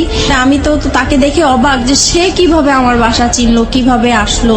পরে আমাদের 2 জনের মোবাইল ছিল, মোবাইলটা সে হাতে করে নিয়ে গেল, মোবাইল দিল না। তারপরে রাসেলকে সে মারধর করলো। তারপরে বাড়িওয়ালা ছিল, বাড়িওয়ালারা মারধর করলো রাসেলকে, দেন আমাকেও মারধর করলো। পরে আমার মেয়েটা কান্নাকাটি শুরু করলো যে না আমার মাকে মেরো না, আমার মাকে মেরো না। পরে আমাকে মারা বন্ধ করছে। রাসেল কি বলছিল এই মুহূর্তে? পরে রাসেলকে জিজ্ঞেস করতেছে তুমি কি একে ভালোবাসো? পরে রাসেল সেই মুহূর্তে বলতেছে হ্যাঁ আমি ওকে ভালোবাসি। তো বলতেছে যে তুমি জানো না যে ওর হাজবেন্ড আছে, বাচ্চা আছে? পরে রাসেল বললো যে না আমি তো জানি না তার হাজবেন্ড আছে, বাচ্চা আছে, আমি জানি না। এটা কেমন করে হয়? তুমি তার সাথে হাজবেন্ডের মতো ছিলা, তুমি তার দেখেও তো মানুষ বুঝতে পারে যে তার বিয়ে হয়েছে কিনা, বাচ্চা হয়েছে কিনা। পরে বললো যে হ্যাঁ আমি দেখেছি। তখন বলে এই তো তুমি 2 রকম কথা বলতেছো। পরে বলছে যে যাই হোক হয়েছে, আমি এখন ভালোবাসছি, এখন তুমি কি করতে চাও? পরে বলতেছে যে আমি কিছুই করতে চাই না। এখন ওই আমাদের বাড়িওয়ালার লোকেরা বলতেছে তাইলে তোমার সাথে ওর কি বিয়ে হয়েছে? এখন আমি বলতেছি হ্যাঁ আমাদের বিয়ে হয়েছে। কাদের বিয়ে হয়েছে? আপনার এবং রাসেলের? রাসেলের, কারণ আমি এখান থেকে বাঁচার জন্য বলতে চেয়েছি। আপনি বললেন যে রাসেলের সাথে আপনার বিয়ে হয়ে গেছে, মানে আপনারা এক একজন এক এক রকমের কথা বলতেছেন, দিক বিদিক হারা যাকে বলে। জি। তারপর মানে ওই মুহূর্তে কি বলবো কি বললে বাঁচতে পারবো এটা আসলে বুঝতে পারছি এবং না। সবকিছু হচ্ছে আপনার ছেলে মেয়েদের সামনে। জি। আপনার মেয়ের বয়স কত তখন? আর তখন আমার মেয়ের বয়স 9 বছর। কোন ক্লাসে পড়ে? তখন সে কেজি 1-এ পড়ে। ও তো মোটামুটি বোঝে তাহলে কি হচ্ছে। এবং আপনার ছেলে? আমার ছেলে তখন 2.5 বছরের। তারপরে হচ্ছে রাসেলকে জিজ্ঞেস করতেছে তোমরা কি বিয়ে করেছো? পরে আমি বলছি যে হ্যাঁ আমরা বিয়ে করেছি। তো বলছে বিয়ে করেছি তো কাগজপত্র দেখাও। তো বলছে কাগজপত্র তার সাথে নিয়ে ঘুরি না, কাগজপত্র অন্য জায়গায় আছে, আমরা পরে দেখাতে পারবো। পরে বলতেছে না এখনই দেখাইতে হবে। তো বলছে এখন তো দেখানো সম্ভব না। পরে বললো যে তুমি তোমার হাজবেন্ডকে ডিভোর্স দিচ্ছ? আমি বলছি না ডিভোর্স দেইনি। বলে তাহলে এটা কেমন বিয়ে? ডিভোর্স দাও নাই বিয়ে, এটা তো বিয়ে হয়নি আসলে। পরে যাই হোক এইভাবে মানে তর্ক বিতর্ক হতেই থাকে। পরে আমার হাজবেন্ড আবার এই দিক দিয়ে কি করেছে, আমার বোন আমার মাকে ফোন দিয়ে জানিয়েছে যে আপনার মেয়ে অ্যাক্সিডেন্ট করেছে, সে মারাই গেছে, এই কথা বলেছে। না তো আমার মা বোন তো আসবে না, এরকম ঝামেলার মধ্যে কখনোই আসবে না। তো এরা তো মারা গেছে শুনে মানে তারাও খুব অস্থির হয়েছিল। তারপরে তারা আসছে, এসে দেখে তো এই কাহিনী। পরে তো আমার বোন ওখানে সবার সামনে বোনের জামাই অপমান করলো যে তুমি এই টাইপের হতে পারবা, আমার বড় বোন হয়ে এরকম একটা কাজ করলা কখনোই ভাবতে পারি নাই। তারপরে আমার বোনের জামাই যেটা মানে বুদ্ধি করলো যে এখন এখান থেকে বাঁচাতে হবে, এখন কিভাবে বাঁচানো যায়। তো বলছে যে এখন আমরা বিচার করব, হয় দুইজনকে পুলিশে দিব আর নয়তো বিয়ে দিয়ে দিব। এখন রাসেল বলতেছে না আমি ওকে বিয়ে করব না। পরে বলতেছে কেন বিয়ে করবেন না? আপনার ভালোবাসছেন, এতদিন ছিলেন, কেন বিয়ে করবেন না? পরে আমি ওকে বললাম যে কি ব্যাপার তুমি এইগুলো বলছো কেন? পরে ও আমাকে একপাশে আড়ালে ডেকে বলতেছে দেখো আমার এখান থেকে বাঁচতে হবে, এখান থেকে আমি যদি বাঁচতে পারি তুমিও বাঁচবা, এখানে আমাকে তুমি হেল্প করো, আমাকে যাওয়ার জন্য তুমি হেল্প করো। তারপরে আমি ওর কথা আবারও বিশ্বাস করলাম। তারপরে আমি পরে বলতেছি না আমরা বিয়ে করব না। এখন পরে বলতেছি তাহলে আপনি কি করতে চান? আপনি কি আপনার হাজবেন্ডের কাছে ফিরে যেতে চান? আমি বলছি না আমি ওকে বিয়েও করবো না, আমি হাজবেন্ডের কাছে ফিরে যাব না। বলে তাহলে কোথায় যাবেন? পরে বলছি কোথায় যাবো সেটা আমার ব্যাপার। যাই হোক এইভাবে পরে আমার ছোট বোনের জামাই বলতেছে আচ্ছা আপনারা ওকে কি করবেন করেন, আমি আমার বোনকে নিয়ে যাই। আর যেহেতু আমি গার্ডিয়ান না, তার মা আছে, তার মা অসুস্থ হয়ে গেছে, আসতে পারছে না, আমরা যাই বিচার করি না কেন আমরা বিচার করব। এইভাবে পরে রাসেলকে নাকি ওরা আড়াল করে, রাসেলকে আবার একটা রুমে ওরা লক করে রাখছে। তারপর কিছুক্ষণ পরে রাসেলকে বলতেছে তোমার অ্যাড্রেস লিখো, তোমার ফোন নাম্বার লিখো, তোমার মা বাবাকে ডাক দাও, তারা আসুক, তারপরে তারা ছুটায় নিয়ে যাক। এখন রাসেলকে অ্যাড্রেস লিখতে বলছে, রাসেল অ্যাড্রেস লিখছে। তো এখন ওরা আবার চালাকি করে বলতেছে কি যে অ্যাড্রেস একবার লিখছে ওকে আরেকবার লিখতে দেন, মানে পরের বারও কি ঠিক লিখে কিনা বা ভুল লিখে কিনা এটার জন্য। পরের বারও দেখে যে একই রকম অ্যাড্রেস লিখছে। যাই হোক তারপরে রাসেলকে একটা রুমে লক করে রাখছে। ওই আমাদের বাড়িওয়ালাটা কি করছে, ওই রুমটাতে যে রাসেলের সাথে কি যেন ফিস করে কথা বলার পরে রাসেলকে ছেড়ে দিল। পরে মানে বাড়িওয়ালাটা এসে বলতেছে যে না আসলে ছেলের কোনো দোষ নাই, ছেলে খুব ভালোই ছিল, ছেলেকে ছেড়ে দেন।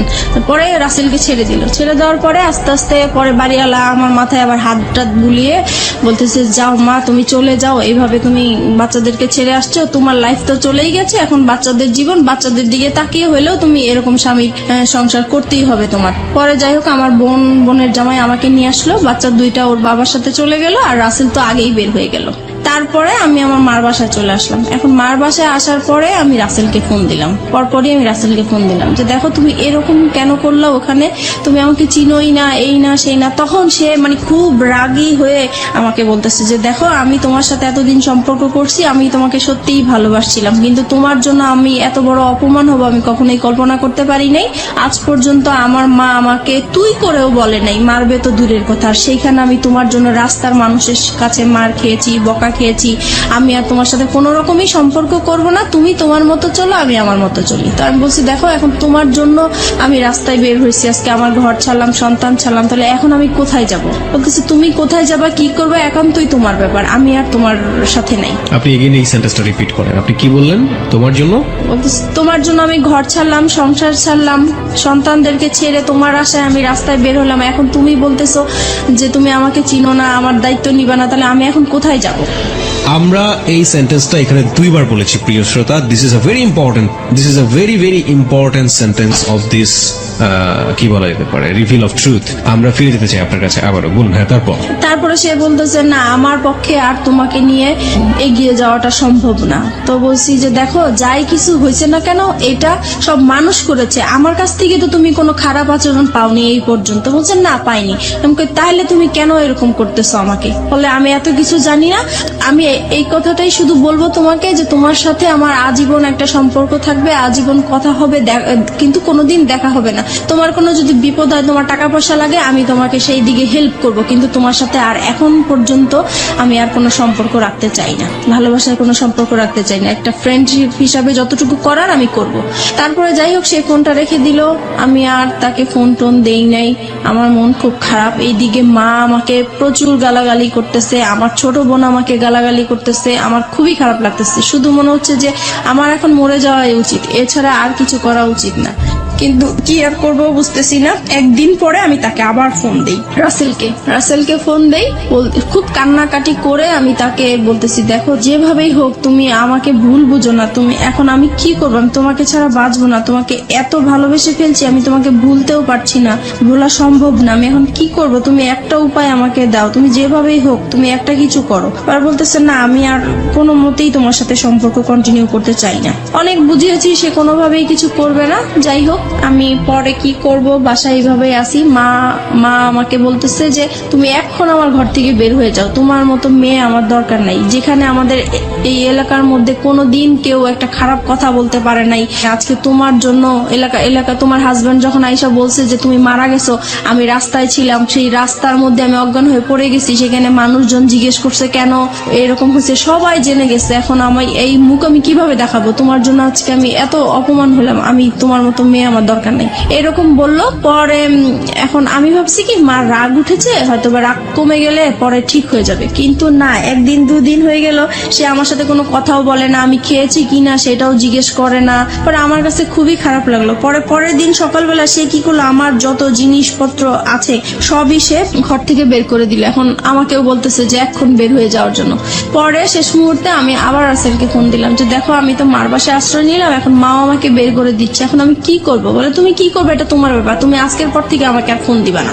তারপরে এইভাবে এখন আমি কি করব, পরে শেষ পর্যন্ত আমি আমার হাজবেন্ডকে ফোন দিলাম। এখন চিন্তা করলাম যে আমার তো আর কোথাও যাওয়ার জায়গা নাই, এখন আমার সেইখানে ছাড়া আর কোথাও যাওয়ার জায়গা নাই, কি করব এখন? পরে ওকে ফোন দিলাম, ও বলতেছে যে তুমি এখন কি করতে চাও? এখন বলছি যে আমি আপনার সংসারেই ফিরে যেতে চাই। বলছে যে ঠিক আছে তাহলে আসো, তোমার জন্য তো আমার রাস্তা সবসময় খোলা।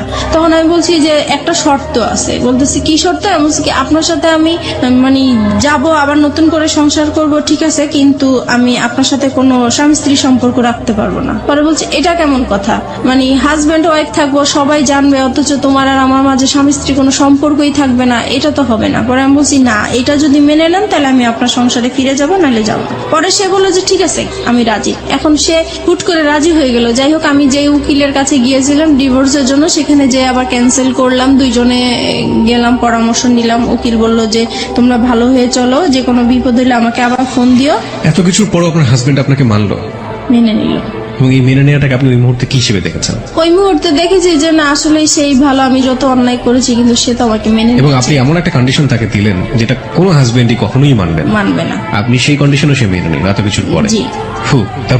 তারপরে গেলাম। তারপরে যাওয়ার পর থেকে এখন যেটা হয়েছে যে আগে আমি যত তার কাছ থেকে অবহেলা, অত্যাচার, টর্চারিং যা পেয়েছি, এখন দ্বিগুণ সে বেড়ে গেল। এখন সে কথায় কথায় আমাকে বলে এতদিন তো তুই বেটা নিয়েছিলি, এখন কেন এই সেই, মানে বিভিন্ন টাইপের খারাপ ভাষায় গালাগালি করে। তারপরে খুব মারধর, আবারও সেই রকম মারধর। আমার মেয়েটা তখন তো বড় হয়ে গেছে, আমি আমার বাচ্চাদেরকে নিয়ে আলাদা ঘুমাই, সে আলাদা রুমে ঘুমায়। তো সেই মুহূর্তে আমার বাচ্চাদের সামনে এসে সে আমাকে খুব জোর জবরদস্ত করে, সে আমাকে খুব মারধর করে। আবারও সে আগের মতন মারামারি। রুম কয়টা ছিল আপনাদের? একটাই রুম? না, আমাদের রুম ছিল 4টা। বাসা যে বাসায় ভাড়া থাকতেন সে বাসায় 4টা রুম? জি। আপনাদের পার্সোনাল রুম কয়টা টোটাল? আমাদের পার্সোনাল রুম তো একটাই, মানে ওই রুমের মধ্যেই বাচ্চা কাচ্চা এবং আপনারা থাকতেন? না, আমি আমার বাচ্চাদেরকে নিয়ে থাকতাম আর ও আলাদা রুমে থাকতাম। তার মানে দুটো রুম ছিল আপনাদের? জি। তাহলে এই যে এই কাজগুলো যখন হয় বা এরকম যখন, তখন বাচ্চা কাচ্চাদের সামনে মারধর কেন করবে, বা বাচ্চা কাচ্চাদের সামনে কেন এই ডিমান্ড গুলো আসবে? সে মানে আমাকে বলতো তার রুমে যাওয়ার জন্য, আমি যেতাম না, তাই তখন আপনার রুমে চলে আসতো? আমার রুমে চলে আসতো।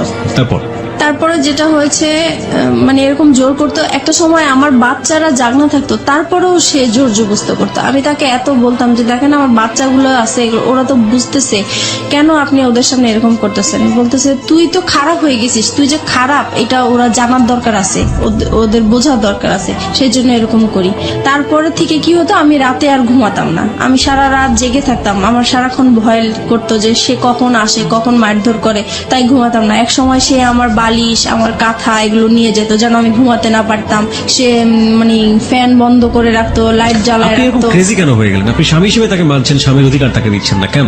কারণ দিচ্ছি না, আমার শুধুই এটা মনে হচ্ছে যে তার জন্যই আমি আমার রাসেলকে হারালাম। সেই মুহূর্তে রাসেলকে মানে ভুলতে পারছি না, রাসেলের জন্য আমার খুব কষ্ট হচ্ছে। যেখানে প্রত্যেক দিন আমি রাসেলের সাথে দেখা হয়, একদিন দেখা না হলে আমার খুব কষ্ট হয়। সেই মুহূর্তে তার সাথে আমার কথা হচ্ছে না, দেখা হচ্ছে না, আর সে মানে রাসেল আমার সাথে এরকম বিহেভ করলো একমাত্র তার জন্যই, এটা মনে হয়েছিল আমার তখন সেই মুহূর্তে। চলুন আমরা ফিরে যাই মিতার কাছে। মিতা, যে জায়গাটিতে আমরা ছিলাম, আপনি বলছিলেন যে আপনার হাজবেন্ডের সাথে, তখনও তিনি আপনার হাজবেন্ড, যদিও আপনি মন থেকে মানতে পারেন না, আপনার কাছে ওনার স্বামীর অধিকার চাওয়াটাই স্বাভাবিক, সেটা আপনি দিতে পারতেন না। এবং সেখানে খুব সহজ সরল একটা কথা আপনি বলেছিলেন একটু আগে, যেটা অনেকেই স্বীকার করবেন না। The real hard truth is যে ওই ছেলেটা, যে ছেলেটার সাথে আপনার অ্যাডাল্ট্রি সম্পর্ক, অ্যাডাল্ট্রি মানে অনেকেই বুঝবেন বাংলাতে হয়তো পরকীয়া বলে এটাকে, ওই অ্যাডাল্ট্রি সম্পর্কের এক ধরনের লাভ বলতেছেন আপনি সেটাকে, এবং মনে হতো যে ওই ছেলেটাকে তো সরে যাওয়ার পেছনে এই আমার হাজবেন্ডই দায়ী। তারপর তারপর হচ্ছে এরকম জোরাজোরি করতে থাকে। একদিন আমি বলেছিলাম যে আসলে আমার মনটা তো খুব খারাপ, আমার শারীরিক অবস্থা খারাপ, মানসিক অবস্থা খারাপ, এর জন্য হচ্ছে না, আমি একটু সুস্থ হয়ে নেই। তো বলতেছে তো কি করা উচিত? তো আমি বলতেছি তাহলে আমার একটু ডাক্তারের কাছে যাওয়া উচিত, মানসিক ডাক্তারের কাছে যাওয়া উচিত। তো সে বললো ঠিক আছে তাহলে যাও তুমি। পরে আমি পিজি হসপিটালে যাই, ওখানে দেখাই একজন বিশেষজ্ঞকে। তারপরে সব কথাই উনাকে বললাম, উনি আমাকে প্রেসক্রিপশন করে দিল, আমাকে নিতে বললো। আমি ওই হসপিটালে গিয়েছিলাম, তো ওখানে জ্যামের জন্য আমি কিছু সময় আর কি ব্যয় হয়েছে আমার, তো আসতে দেরি হচ্ছিল। আমাকে ফোনের উপরে ফোন করে যাচ্ছে, ফোনের উপর ফোন করে যাচ্ছে। তো আমি বলতেছি আমি তো জ্যামে পড়ে আছি, এজন্য আসতে দেরি হয়েছে। পরে যাই হোক বাসায় আসলাম, আসার পরে সে কি করলো, আমাকে টেনে নিয়ে অন্য একটা তার রুমে নিয়ে গেল, নিয়ে যে আমার মানে যে কাপড় চোপড় যা আছে সব খুলে আমাকে চেক করতে লাগলো। তো আমি বললাম কি ব্যাপার, আপনি এরকম করছেন কেন? বলতেছে তুই এত দেরি করলি কেন, নিশ্চয়ই তুই কারোর সাথে কিছু করে আসছি, সেটাই আমি চেক করছি। তখন এইভাবে আর কি পরে আরো অশান্তি, সেই দিন আমাকে খুব মারধর করলো। পরে আমি চিন্তা করলাম যে না আমি আর থাকবো না, কিন্তু থাকবো না তো কোথায় যাব বুঝতেছি না। পরে সেদিন রাতে আবার সে কোথায় জানি ছিল, বাসায় আসা নেই। পরে সেদিন রাতে আমি আবার মনে হলো যে আমি একটু রাসেলকে ফোন দিই, একটু ট্রাই করে দেখি আমার। পরে আমার কাছে একটা ফোন ছিল, আমি লুকিয়ে রাখছিলাম ওইটা, আমার তো এমনিতে ফোন টোন সব নিয়ে গেছে।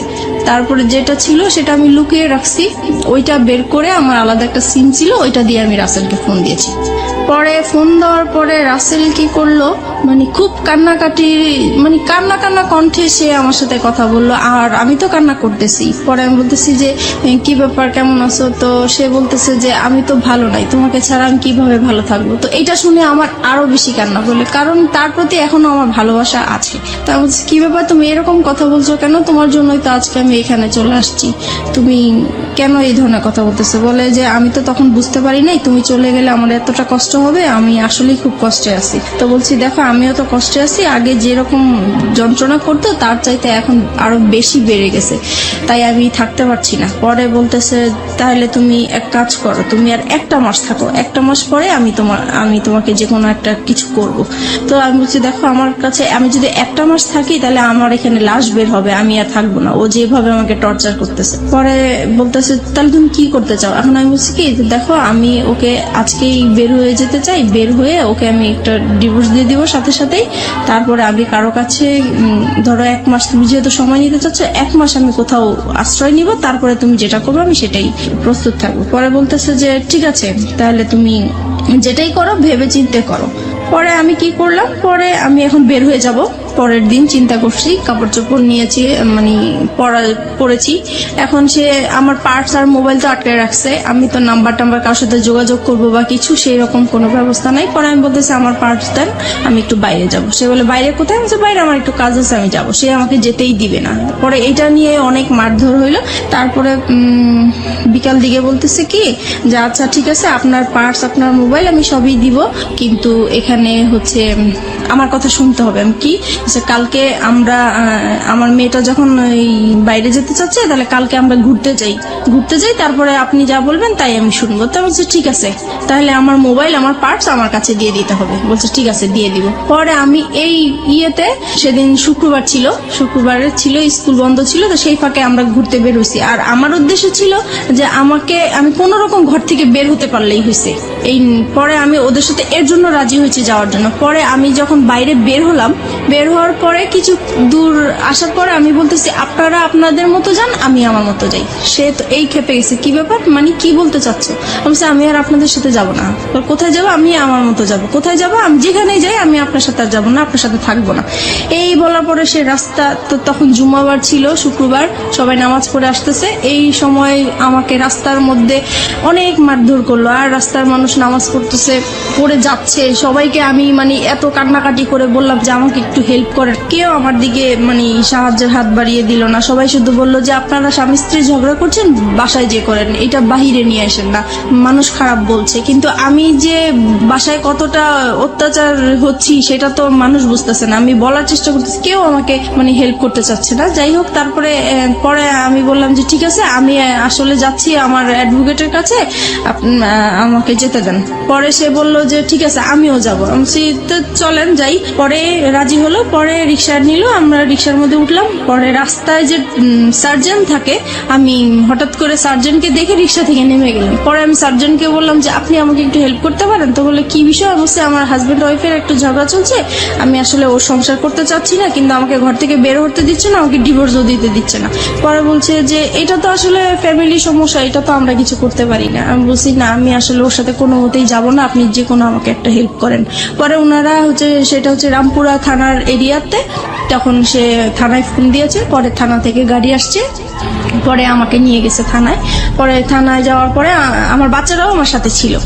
যখন থানায় গিয়েছি তখন ওই পুলিশরা জিজ্ঞেস করতেছে কি ব্যাপার, আপনার সমস্যা কি? তারপর আমি সবকিছু খুলে বললাম। এখানে একটা জিনিস আমি মিস করে গেছি, যেদিন বৃহস্পতিবার দিন রাতে সে যখন আমার সাথে মানে রাতে এসছিল জন্য, তখন আর কি আমি দেখে সে পরে আমার রুম থেকে চলে গেছে। চলে যাওয়ার কিছুক্ষণ পরে যখন আমি ঘুমায় পড়ছি, তখন সে কি করছে, ওই যে মশলা পাটা পুতা যেটা বলা হয়, ওইটা নিয়ে আসছে, আমার মাথায় বাড়ি দিয়ে আমাকে মেরে ফেলবে। পুতা দিয়ে মেরে ফেলতে চাইছিল, সেটা আমার মেয়ের জন্য আমি বেঁচে গেছি। তারপরে শুক্রবারে আমি ডিসাইড করলাম যে এখানে আর আমি থাকবো না, যেহেতু আমার জীবনের ঝুঁকি হয়ে যাচ্ছে। তারপর সেই ঘটনাগুলোই আমি থানাতে বললাম। তারপরে ওনারা বলল যে আমরা শিওর আপনারা আর 1 মাস 2 মাস পরে আবার মিলে যাবেন। আমি এরকম কেস অনেক দেখেছি, কিন্তু আপনারা ওনার নামে মামলা করা বা জিডি করা এটা ঠিক হবে না, আপনারা মিলে যান। ওনারা অনেক বোঝাচ্ছে আমাকে মিলে যাওয়ার জন্য, কিন্তু আমাদের জায়গা থেকে এটা পারফেক্ট। হ্যাঁ, তারপরে ওনারা জিডি লিখবেও না, বলতেছে না আমরা লিখবো না। পরে যাই হোক অনেক কিছু বললাম আমি, তারপরে লিখলো, জিডিটা লিখলো। লেখার পরে পরে আমাকে বলতেছে যে আপনি এখন কোথায় যাবেন? আমি এখন আমার একটা দুঃসম্পর্কে বোন আছে, ওনার বাড়িতে যাব, ওখান থেকে যেয়ে আমি তাকে ডিভোর্স দিব। বলছি যে ঠিক আছে, আপনি যখন থাকবেন না তাহলে তো আর জোর করার কিছু নেই, আপনি চলে যান। আমি বলছি যে দেখেন, আমি এখন যদি চলে যাই, সে আমার পিছে পিছে যাবে, রাস্তায় একটা সিন ক্রিয়েট করবে, আপনারা আমি যাওয়া পর্যন্ত ওনাকে আটকে রাখেন। তো বলছে ঠিক আছে আমরা করতেছি। পরে ওকে আটকে রাখছে, আমি চলে আসছি আমার একটা দুঃসম্পর্কের বোনের বাসায় চলে আসছি। আসার পরে ওদের কাছ থেকে 2-3 দিন মানে শুক্রবার শনিবার হচ্ছে মানে সরকারি অফিস বন্ধ থাকে, আদালত বন্ধ থাকে, তাই আমি ওকে ডিভোর্স দিতে পারি নাই। রবিবারে আমি ওকে ডিভোর্স দিয়ে দিয়েছি। ওকে, তারপর ডিভোর্স দেওয়ার পরে আমি পরে রাসেলকে জানিয়েছি যে দেখো আমি ওকে ডিভোর্স দিয়েছি, আমি চলে আসছি। পরে বলছে ঠিক আছে, তাহলে তুমি এখন কি করতে চাও? তুমি যদি এখন ঢাকায় থাকো তাহলে তো তোমাকে ধরে নিয়ে আবার, আর ডিভোর্সের বিষয়টা আমাকে উকিল বলেছে যে 3 মাসের মধ্যে যদি আপনাদের আবার মিল হয়ে যায় তাহলে এই ডিভোর্সটা ক্যান্সেল হয়ে যাবে, আর 3 মাসের পরে যদি কিছু হয় তাহলে ডিভোর্সটা সম্পূর্ণ হবে। তাই এখন চিন্তা করতেছে যে 3 মাস আমাকে অন্তত ওর কাছ থেকে দূরে থাকতে হবে, কি করা যায় এখন। পরে আমি রাসেলকে বললাম যে দেখো আমি তো আমার এরকম আপন মার সাথে একবার দেখা করেছিলাম, সে বলেছে যে কোনো সময় যদি আমার কাছে আসতে চাও, তুমি একটা অ্যাড্রেস দিয়েছিল, সেই অ্যাড্রেসটা আমার মনে আছে, আমি কি ওইখানে যাবো? তো বলছে ঠিক আছে যাও, আর তোমার মার সাথেও দেখা করে আসো, ভালোই হবে বিষয়টা। তো আমার মার বাড়ি আর দাদা বাড়ি কাছাকাছি ছিল, কিন্তু দাদা বাড়ি আমি যাই নাই, কারণ হচ্ছে যে আমার প্রত্যেকটা কাগজপত্রের মধ্যে আমার দাদা বাড়ির অ্যাড্রেস ছিল। সে ভালো, আমার হাজবেন্ড ভালো করেই জানে যে ওই অ্যাড্রেসটা। আমার চিন্তা ছিল ওখানে গেলে আমাকে খুঁজে বের করে ফেলবে, এরকম কিছু মনে হয়েছিল আমার কাছে, সেজন্য আমি আমার দাদা বাড়ি যাইনি, আমার নানা বাড়িটা খুঁজে বের করছি। খুঁজে বের করার পরে গিয়েছি ওখানে, সবাই আমাকে প্রায় অনেক বছর পরে আমাকে দেখেছে, সবাই ছোট দেখেছে, কেউ চিনতেও পারে নাই। যাই হোক, পরিচয় দেওয়ার পরে সবাই খুব কান্নাকাটি করলো, এত বছর পরে তোমাকে দেখলাম, আমরা আশাও করি নাই। ওখানে ছিলাম, ভালোই ছিলাম কিছুদিন। হঠাৎ করে সে আমাকে মানে কিভাবে জানি জানতে পারলো আমি ওখানে আছি, তারপরে সে আমার নানা বাড়িতে আমাকে খুঁজতে গেল। পরে মানে আপনার হাজবেন্ডের নাম কি ছিল? আমার হাজবেন্ড নাম জামান ছিল। জামান, মানে জামানই খোঁজটা পেল, রাইট? ওকে, তারপরে সে আমার মামা বাড়ি গেল, যাওয়ার পরে ওখানে যে, আর গ্রাম সাইডটা হচ্ছে এরকম যে মেয়েরা স্বামী ছেড়ে অন্য কোথাও চলে যাবে, এটা খুবই একটা খারাপ চোখে দেখে এবং বাতাসের আগে কথা ছড়ায়। জি, right. So we know the situation, ultimately কি হলো? আলটিমেটলি সে ওখানে যে আমার মামাকে বলল যে আমি অন্য একটা ছেলে হাত ধরে চলে আসছি, এই সেই পুরো ডিটেল কাহিনী যেটা বললো, দ্য রিয়েল স্টোরিটাই বলেছে হ্যাঁ, ওখানে। হ্যাঁ। তার ফরে গিয়েছে ব্যাপারটা, কারণ পৃথিবীর কেউ এটা বিলিভ করবে না, এবং মেয়েটার যে আসলে কোনো কারণ থাকতে পারে ওখানে যাওয়ার, সেটাও সে কেউ মানতে চাইবে না, যেমন ভাবে মানতে চাচ্ছে না ফেসবুকের অসংখ্য শ্রোতা। ওই তো হ্যাঁ। গ্রামের সবাই আর কি আমাকে খারাপই বলছে। তারপরে আমার মামা শুধু একটাই বললো যে দেখো তুমি যদি কোনো না কোনো ভাবে অশান্তি যদি নাই করে থাকো, তাহলে সে এত বছর পরে দুইটা বাচ্চা ফেলে কেন বের হবে? বুঝলাম তার অপরাধ আছে। আচ্ছা যাই হোক, তুমি যদি তোমার মা বাবাকে এখানে আমাদের কাছে নিয়ে আসতে পারো আর আমাদের কাছে সরি বলবা, আর এরকম কখনোই এরকম কিছু হবে না যদি বলো, তাহলে আমি তোমার কাছে উঠাই দিব। The big point and the question is, শান্তির জন্য সে রাসেলের হাত ধরেছে, শান্তি কি সে শেষ পর্যন্ত পেয়েছে? আমরা অনুষ্ঠানের শেষের দিকে চলে আসছি ধীরে ধীরে। ওকে ফাইন, আমি রাসেলের প্রসঙ্গে স্ট্রিক্ট থাকতে চাই। রাসেলকে আপনি তো ডিভোর্স দিয়ে দিলেন, তারপরে কি আপনি বললেন যে এবার আমাদের বিয়ে করা উচিত? রাসেলকে হ্যাঁ বলেছি, তো সে তখন বলেছে, সে কি বলে? তখন বলেছে যে 3 মাস পার না হলে তো করতে পারবে না। ফাইন, 3 মাস পরে কি হলো? তারপরে হচ্ছে পরে আমি বলতেছি দেখো আমার তো কিছু সমস্যা আছে, লোন আছে, এখন আমি লোনগুলো শোধ করতে হবে, তাছাড়া ফ্যামিলিতে এখন আমি খুব বিপর্যয় অবস্থায় আছি, এখন আমি বিয়েটা করতে পারবো না, আরো কিছু পরে করব তোমাকে। সেটা কতদিন পরে? সেটা বলতেছে সেটা 6 মাস হতে পারে, 1 বছর হতে পারে। পুরোপুরি অনিশ্চয়তা। জি। ততদিনে কি আপনার ছেলে মেয়েগুলো কি আপনার কাছে থাকে নাকি আপনার জামানের কাছে? জামানের কাছেই থাকে। 3 মাস পরে, মানে ডিভোর্স হয়ে যাওয়ার 3 মাস পরে, আলটিমেটলি যখন ডিভোর্সটা অ্যাক্টিভ হয়ে গেল, জি। তাই তো? তখন আপনি কি করছিলেন?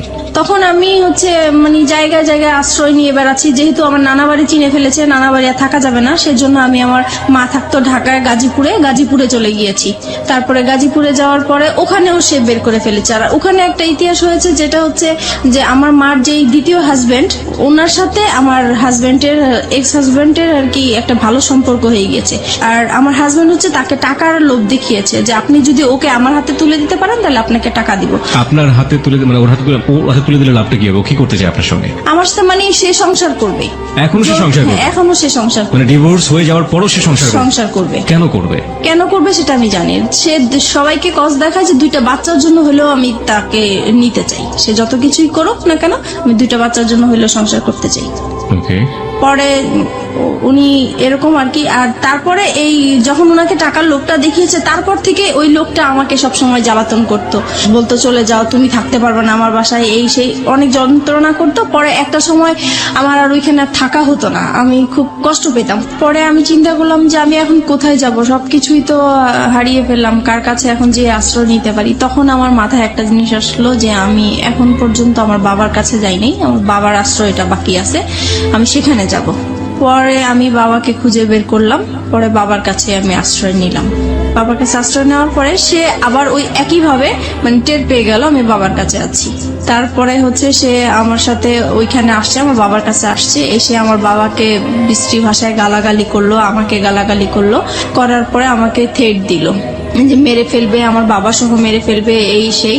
পরে আমি আবার জিডি করতে গেলাম ওর নামে, যে যেহেতু আমাকে থ্রেট দিচ্ছে আমি এখন ওর নামে জিডি করব। পরে আমি রামপুরা থানায় আবার গেলাম, যাওয়ার পরে বলতেছে যে আপনি এখন যে এরিয়ায় আছেন ওই থানায় যেয়ে বলবেন, এখন আর আমাদের কোনো কাজ নেই। তারপরে আমি এখন যে এরিয়া আছি ওই থানায় গেলাম, ওই থানায় যাওয়ার পরে সে আর কি আমাকে জিডিটা লিখলো। তারপরে বলতেছে যে এবার আচ্ছা আমরা তো জিডি লিখছি, আমাকে চা খাওয়ার জন্য পয়সাটা দেন, কিছু পয়সা দেন। পরে বলতেছি যে দেখেন আমার কাছে তো কোনো পয়সা নাই, আমার অবস্থা খুবই খারাপ। তো বলতেছে আপনাকে দেখে তো মনে হয় না যে আপনার কাছে পয়সা নাই। আমি দেখেন পুলিশ ঘুষ চাচ্ছে আর কি। জি।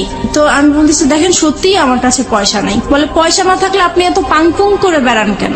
তো বলছি এটা তো আমার অভ্যাস হয়ে গেছে, এখন আমি যদি ভালো থাকতে চাই এখন আমি কিভাবে খারাপ থাকবো, ইচ্ছা করে কিভাবে খারাপ থাকবো?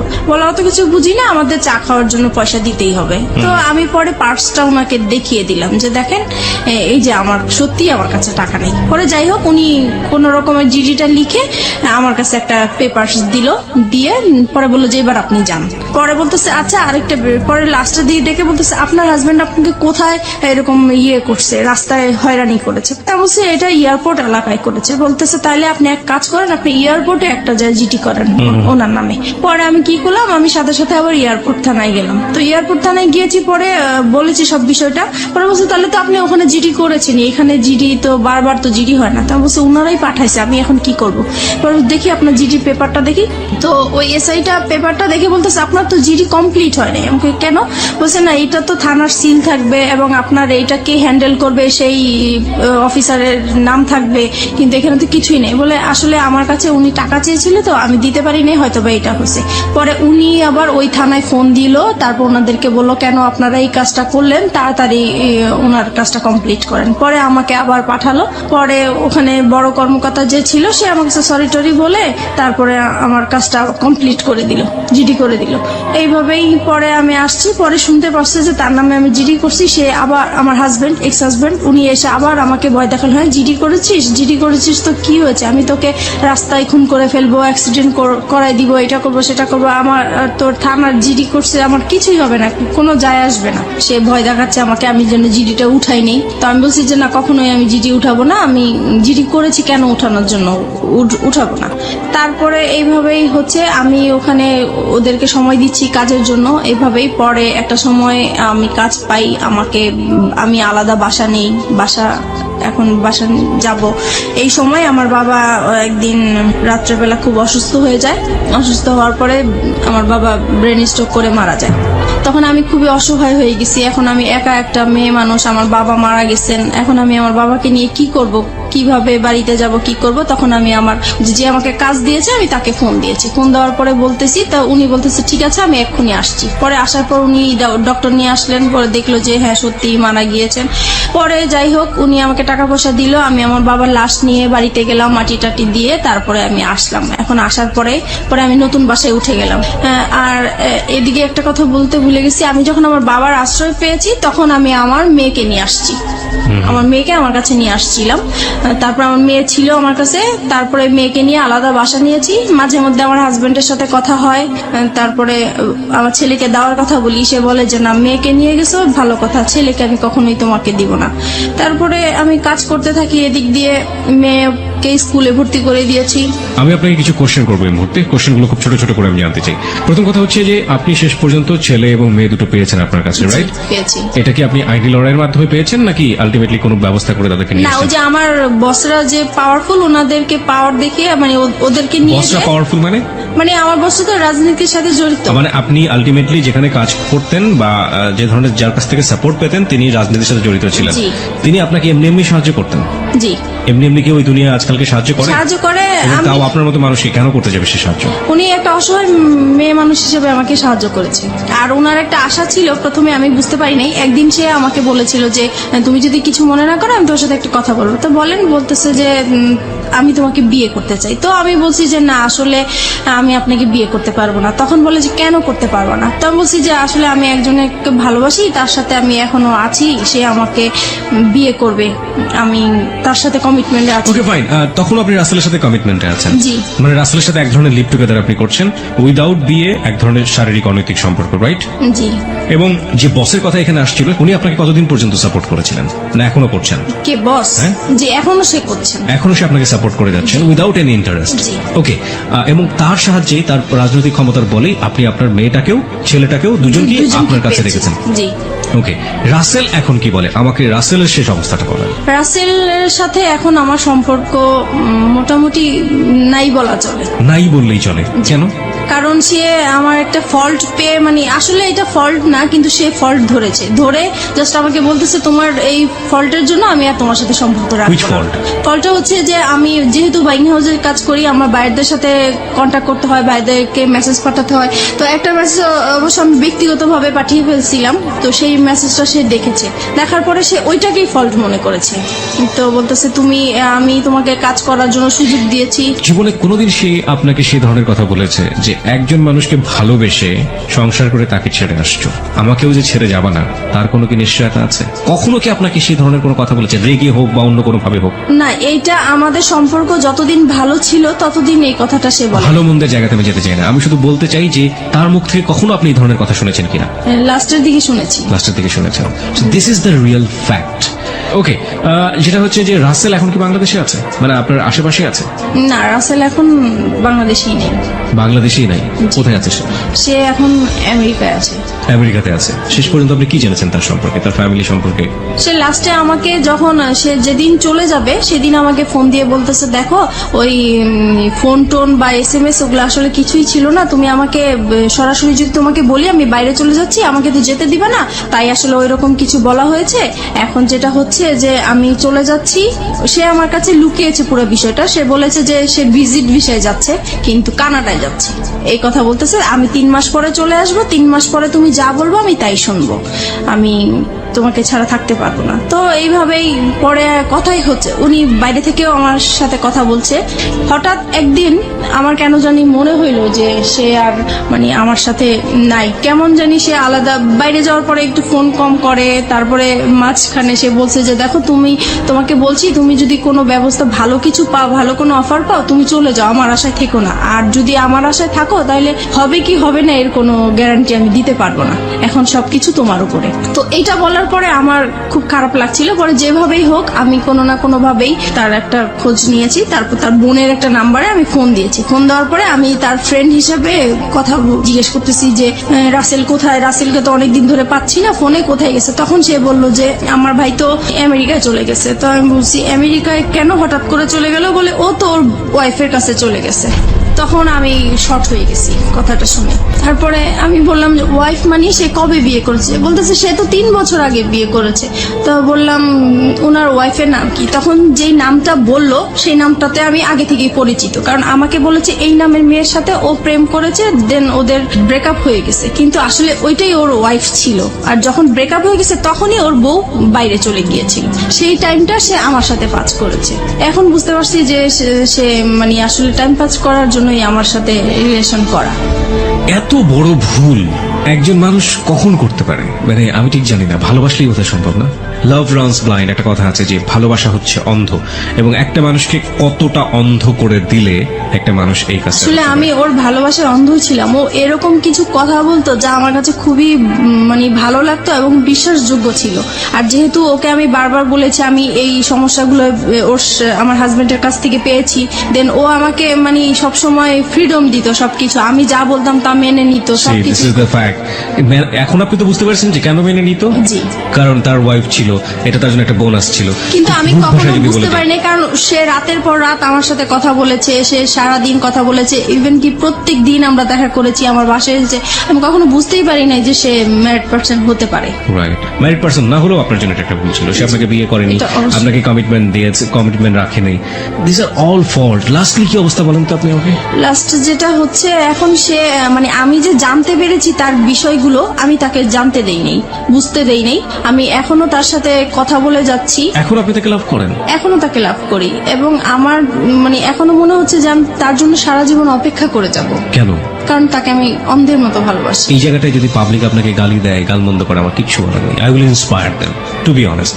বাট আপনি যে কারণে আজকে এখানে এসেছেন, ভুলের জায়গাটাতে আপনার ভুলটা কোথায় ছিল সেই জায়গাটা আমি আপনাকে স্যালুট করি। এই ভুলের জায়গাটা আপনি একেবারে শেষ দিকে এসে আমাদেরকে আরেকবার স্মরণ করিয়ে দিন। আপনি কি মনে করেন আপনার ভুলটা কোথায় ছিল, অপরাধটা কোথায় ছিল? আমার অপরাধটা ছিল যে আমার সংসারেই থাকা উচিত ছিল, যত অশান্তি হোক আমি যদি একটু স্যাক্রিফাইস করতাম আমার সংসারটা টিকে যেত। আর দ্বিতীয় ভুল করেছি যে আমি তাকে ভালোবেসেছি, আমার তাকে ভালোবাসা উচিত হয় নাই। আর যেহেতু সে সবকিছু আমার কাছে লুকিয়ে রেখেছে, তার পরিচয় না জেনে এরকম অপরিচিত একটা মানুষের সাথে সবকিছু করাটা আমার ঠিক হয়নি। আপনি কি পারবেন আপনার সন্তানদেরকে সঠিক উত্তর দিতে যে আপনি এগুলো কেন করেছেন? আজকে লাখো মানুষের কাছে আপনি জবাব দিচ্ছেন। আপনার সন্তান যদি কখনো আপনার সামনে দাঁড়ায় জিজ্ঞেস করে, আমি কখনোই কিছু বলতে পারবো না।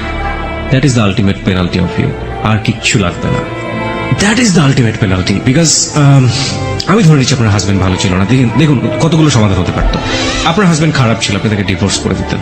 হ্যাঁ, ডিভোর্স করে দিয়ে আপনি আলাদা থাকতে পারতেন। আপনি একটা লম্বা সময় নিতে পারতেন, দুজনের সেপারেশনে থাকতে পারতেন লম্বা সময়ের জন্য। ট্রাই করতেন যে আলটিমেটলি আপনি ফিল করেন কিনা তাকে। ইকোনমিক সাপোর্টের একটা জায়গার ব্যাপার ছিল, ফাইন। ইকোনমিক সাপোর্টের জায়গায় আপনি নিজে স্বাবলম্বী হওয়ার জন্য যথেষ্ট রসদ আপনার কাছে ছিল। আপনি কাজ জানেন, আপনি হাতের কাজ জানেন, আপনি সেগুলো নিয়ে কাজ করতে পারতেন। এবং এই কাজ করে বাংলাদেশে অনেক অনেক মেয়েরা আজকে স্বাবলম্বী। আপনি সেই জায়গাটা থেকে পারতেন, আপনি সেটাও করেননি। আপনি second time fall in love with someone, আপনি দুটো বাচ্চার মা হওয়ার পরেও, এবং সেই ফল ইন লাভটা ঠিক সেম ব্যাপার ছিল লাইক ইউর হাজব্যান্ড, যখন আপনি হাজব্যান্ডের সাথে ভালোবেসেছিলেন। Still you are fall in love with that guy, যে মানুষটা আপনার সাথে এক ধরনের বড় হিপোক্রিসি করেছে। তাহলে আপনার প্রথম হাজব্যান্ডের ক্ষেত্রে অপরাধটা কোথায় ছিল? আমি তাকে কোনো অপরাধ দেখছি না। আপনার সেকেন্ড মানুষ যে, সে যদি বিয়ে করে এত বড় চিট করে একটা সংসার ভেঙে দিয়ে বিদেশে চলে যেতে পারে, তাহলে প্রথম হাজব্যান্ড তো তার তুলনায় অনেক ভালো মানুষ ছিল। আপনি তো তাকে কোনোদিন হাতে হাতে ধরেননি, ধরেছেন? জি না। ধরেননি। আপনি তাকে সন্দেহ করতেন, সে আপনার পাশে বসে থেকে কোনো একটা মেয়ের দিকে ফ্যাল ফ্যাল করে তাকিয়ে থাকতো। হ্যাঁ, এটুকুই আপনার কাছে লেগে। আপনি কোনোদিন তাকে হাতে নাতে ধরেননি, আপনাকে সে হাতে নাতে ধরেছে। জি। তারপর আপনার সঙ্গে ঘর সংসার করতে চেয়েছে। জি। সে অন্যায় করুক, অত্যাচার করুক, আপনার কাছে সে অধিকার চেয়েছে, স্বামীর অধিকার। আপনি পালিয়ে গেছেন, তারপর আপনাকে ওখান থেকে বারবার ধরে নিয়ে আসার চেষ্টা করছে দুটো সন্তানের জন্য। লাভ না করলেও দিস ইজ হার্ড ট্রুথ। জি। কিন্তু আপনাকে এই মানুষটা কি দিয়েছে যে মানুষটাকে আপনি স্টিল লাভ করেন? সে তার কাছ থেকে তো কিছুই পাইনি, কিন্তু আমি এটাই বলবো যে তার সাথে আমি সময় কাটাতে আমার ভালো লাগতো। Is that all thing for life? This is very funny. By the way, আপনার জন্য কিছুই বলার নেই, শুধু একটা কথা বলার ছাড়া, সেটা হচ্ছে মিতা, যাই কিছু করেন না কেন আপনার সন্তানের ভবিষ্যৎ খুবই খুবই গুরুত্বপূর্ণ। আপনার একটা মেয়ে আছে এবং আপনার ছেলে আছে, এবং আপনার বেটার ফিউচার আপনার বেটার ইকোনমিক স্ট্যাটাসের উপর ডিপেন্ড করে। এবং আপনার যে লেখাপড়ার স্ট্যাটাস, সেখান থেকে আসলে খুব বেশি ভালো কিছু করা সম্ভব কিনা আমি জানি না। তবে অবশ্যই সেই দিনের জন্য আপনার প্রিপারেশন নেওয়াটা বেটার, যে যেদিন আপনার মেয়ে আপনার সামনে দাঁড়িয়ে বলবে যে আমার ভবিষ্যৎটা কেমন। আজকের নোটসগুলো আসার সময় নিয়ে আসবো আমি, চিন্তা করো না। মিষ্টি হাসি ফুটে উঠলো ঠোঁটে। ফোনটা রেখে শাওয়ার নিয়ে বাইরে বের হলো সে। টেবিলে খাবার সাজানো, নাস্তা কে বানালো? খালা ঘর মুছছে তখন। তাকে দেখেই একগাল হেসে বলল, ভাইয়ের আপনার আর খালাম্মার নাস্তা বানিয়ে রাখতে কইছিল, খালাম্মারটা সকালেই দিয়েছি, আপনারটা এতক্ষণে ঠান্ডা হয়ে গেছে, গরম কইরা দিমু? না খালা, দরকার নেই। আপনার ভাইয়া খেয়েছেন? না, আমি কইলাম খাইয়া যান, কয় দেরি হইয়া গেছে, খাইবো না? রাত্রির মন খারাপ হয়ে গেল। মানুষটা না খেয়ে চলে গেছে। এমনিও দুপুরে ঠিক মতো খায় কিনা জানে না। কতবার বাসা থেকে খাবার বানিয়ে দিতে চেয়েছে, নেবেই না, জেদি একটা। ইস, তার ঘুমটা সকালে ভাঙলো না কেন? মানুষটার এতটুকু খেয়ালই রাখতে পারে না সে। ধ্যাত, সারাদিন এঘর ওঘর করেই কাটলো। বিকেলের দিকে আলমারি খুলে বসলো রাত্রি। বিয়ের শাড়িটা হাতে নিয়ে উল্টে পাল্টে দেখলো পাক্কা 30 মিনিট যাবত। আলমারি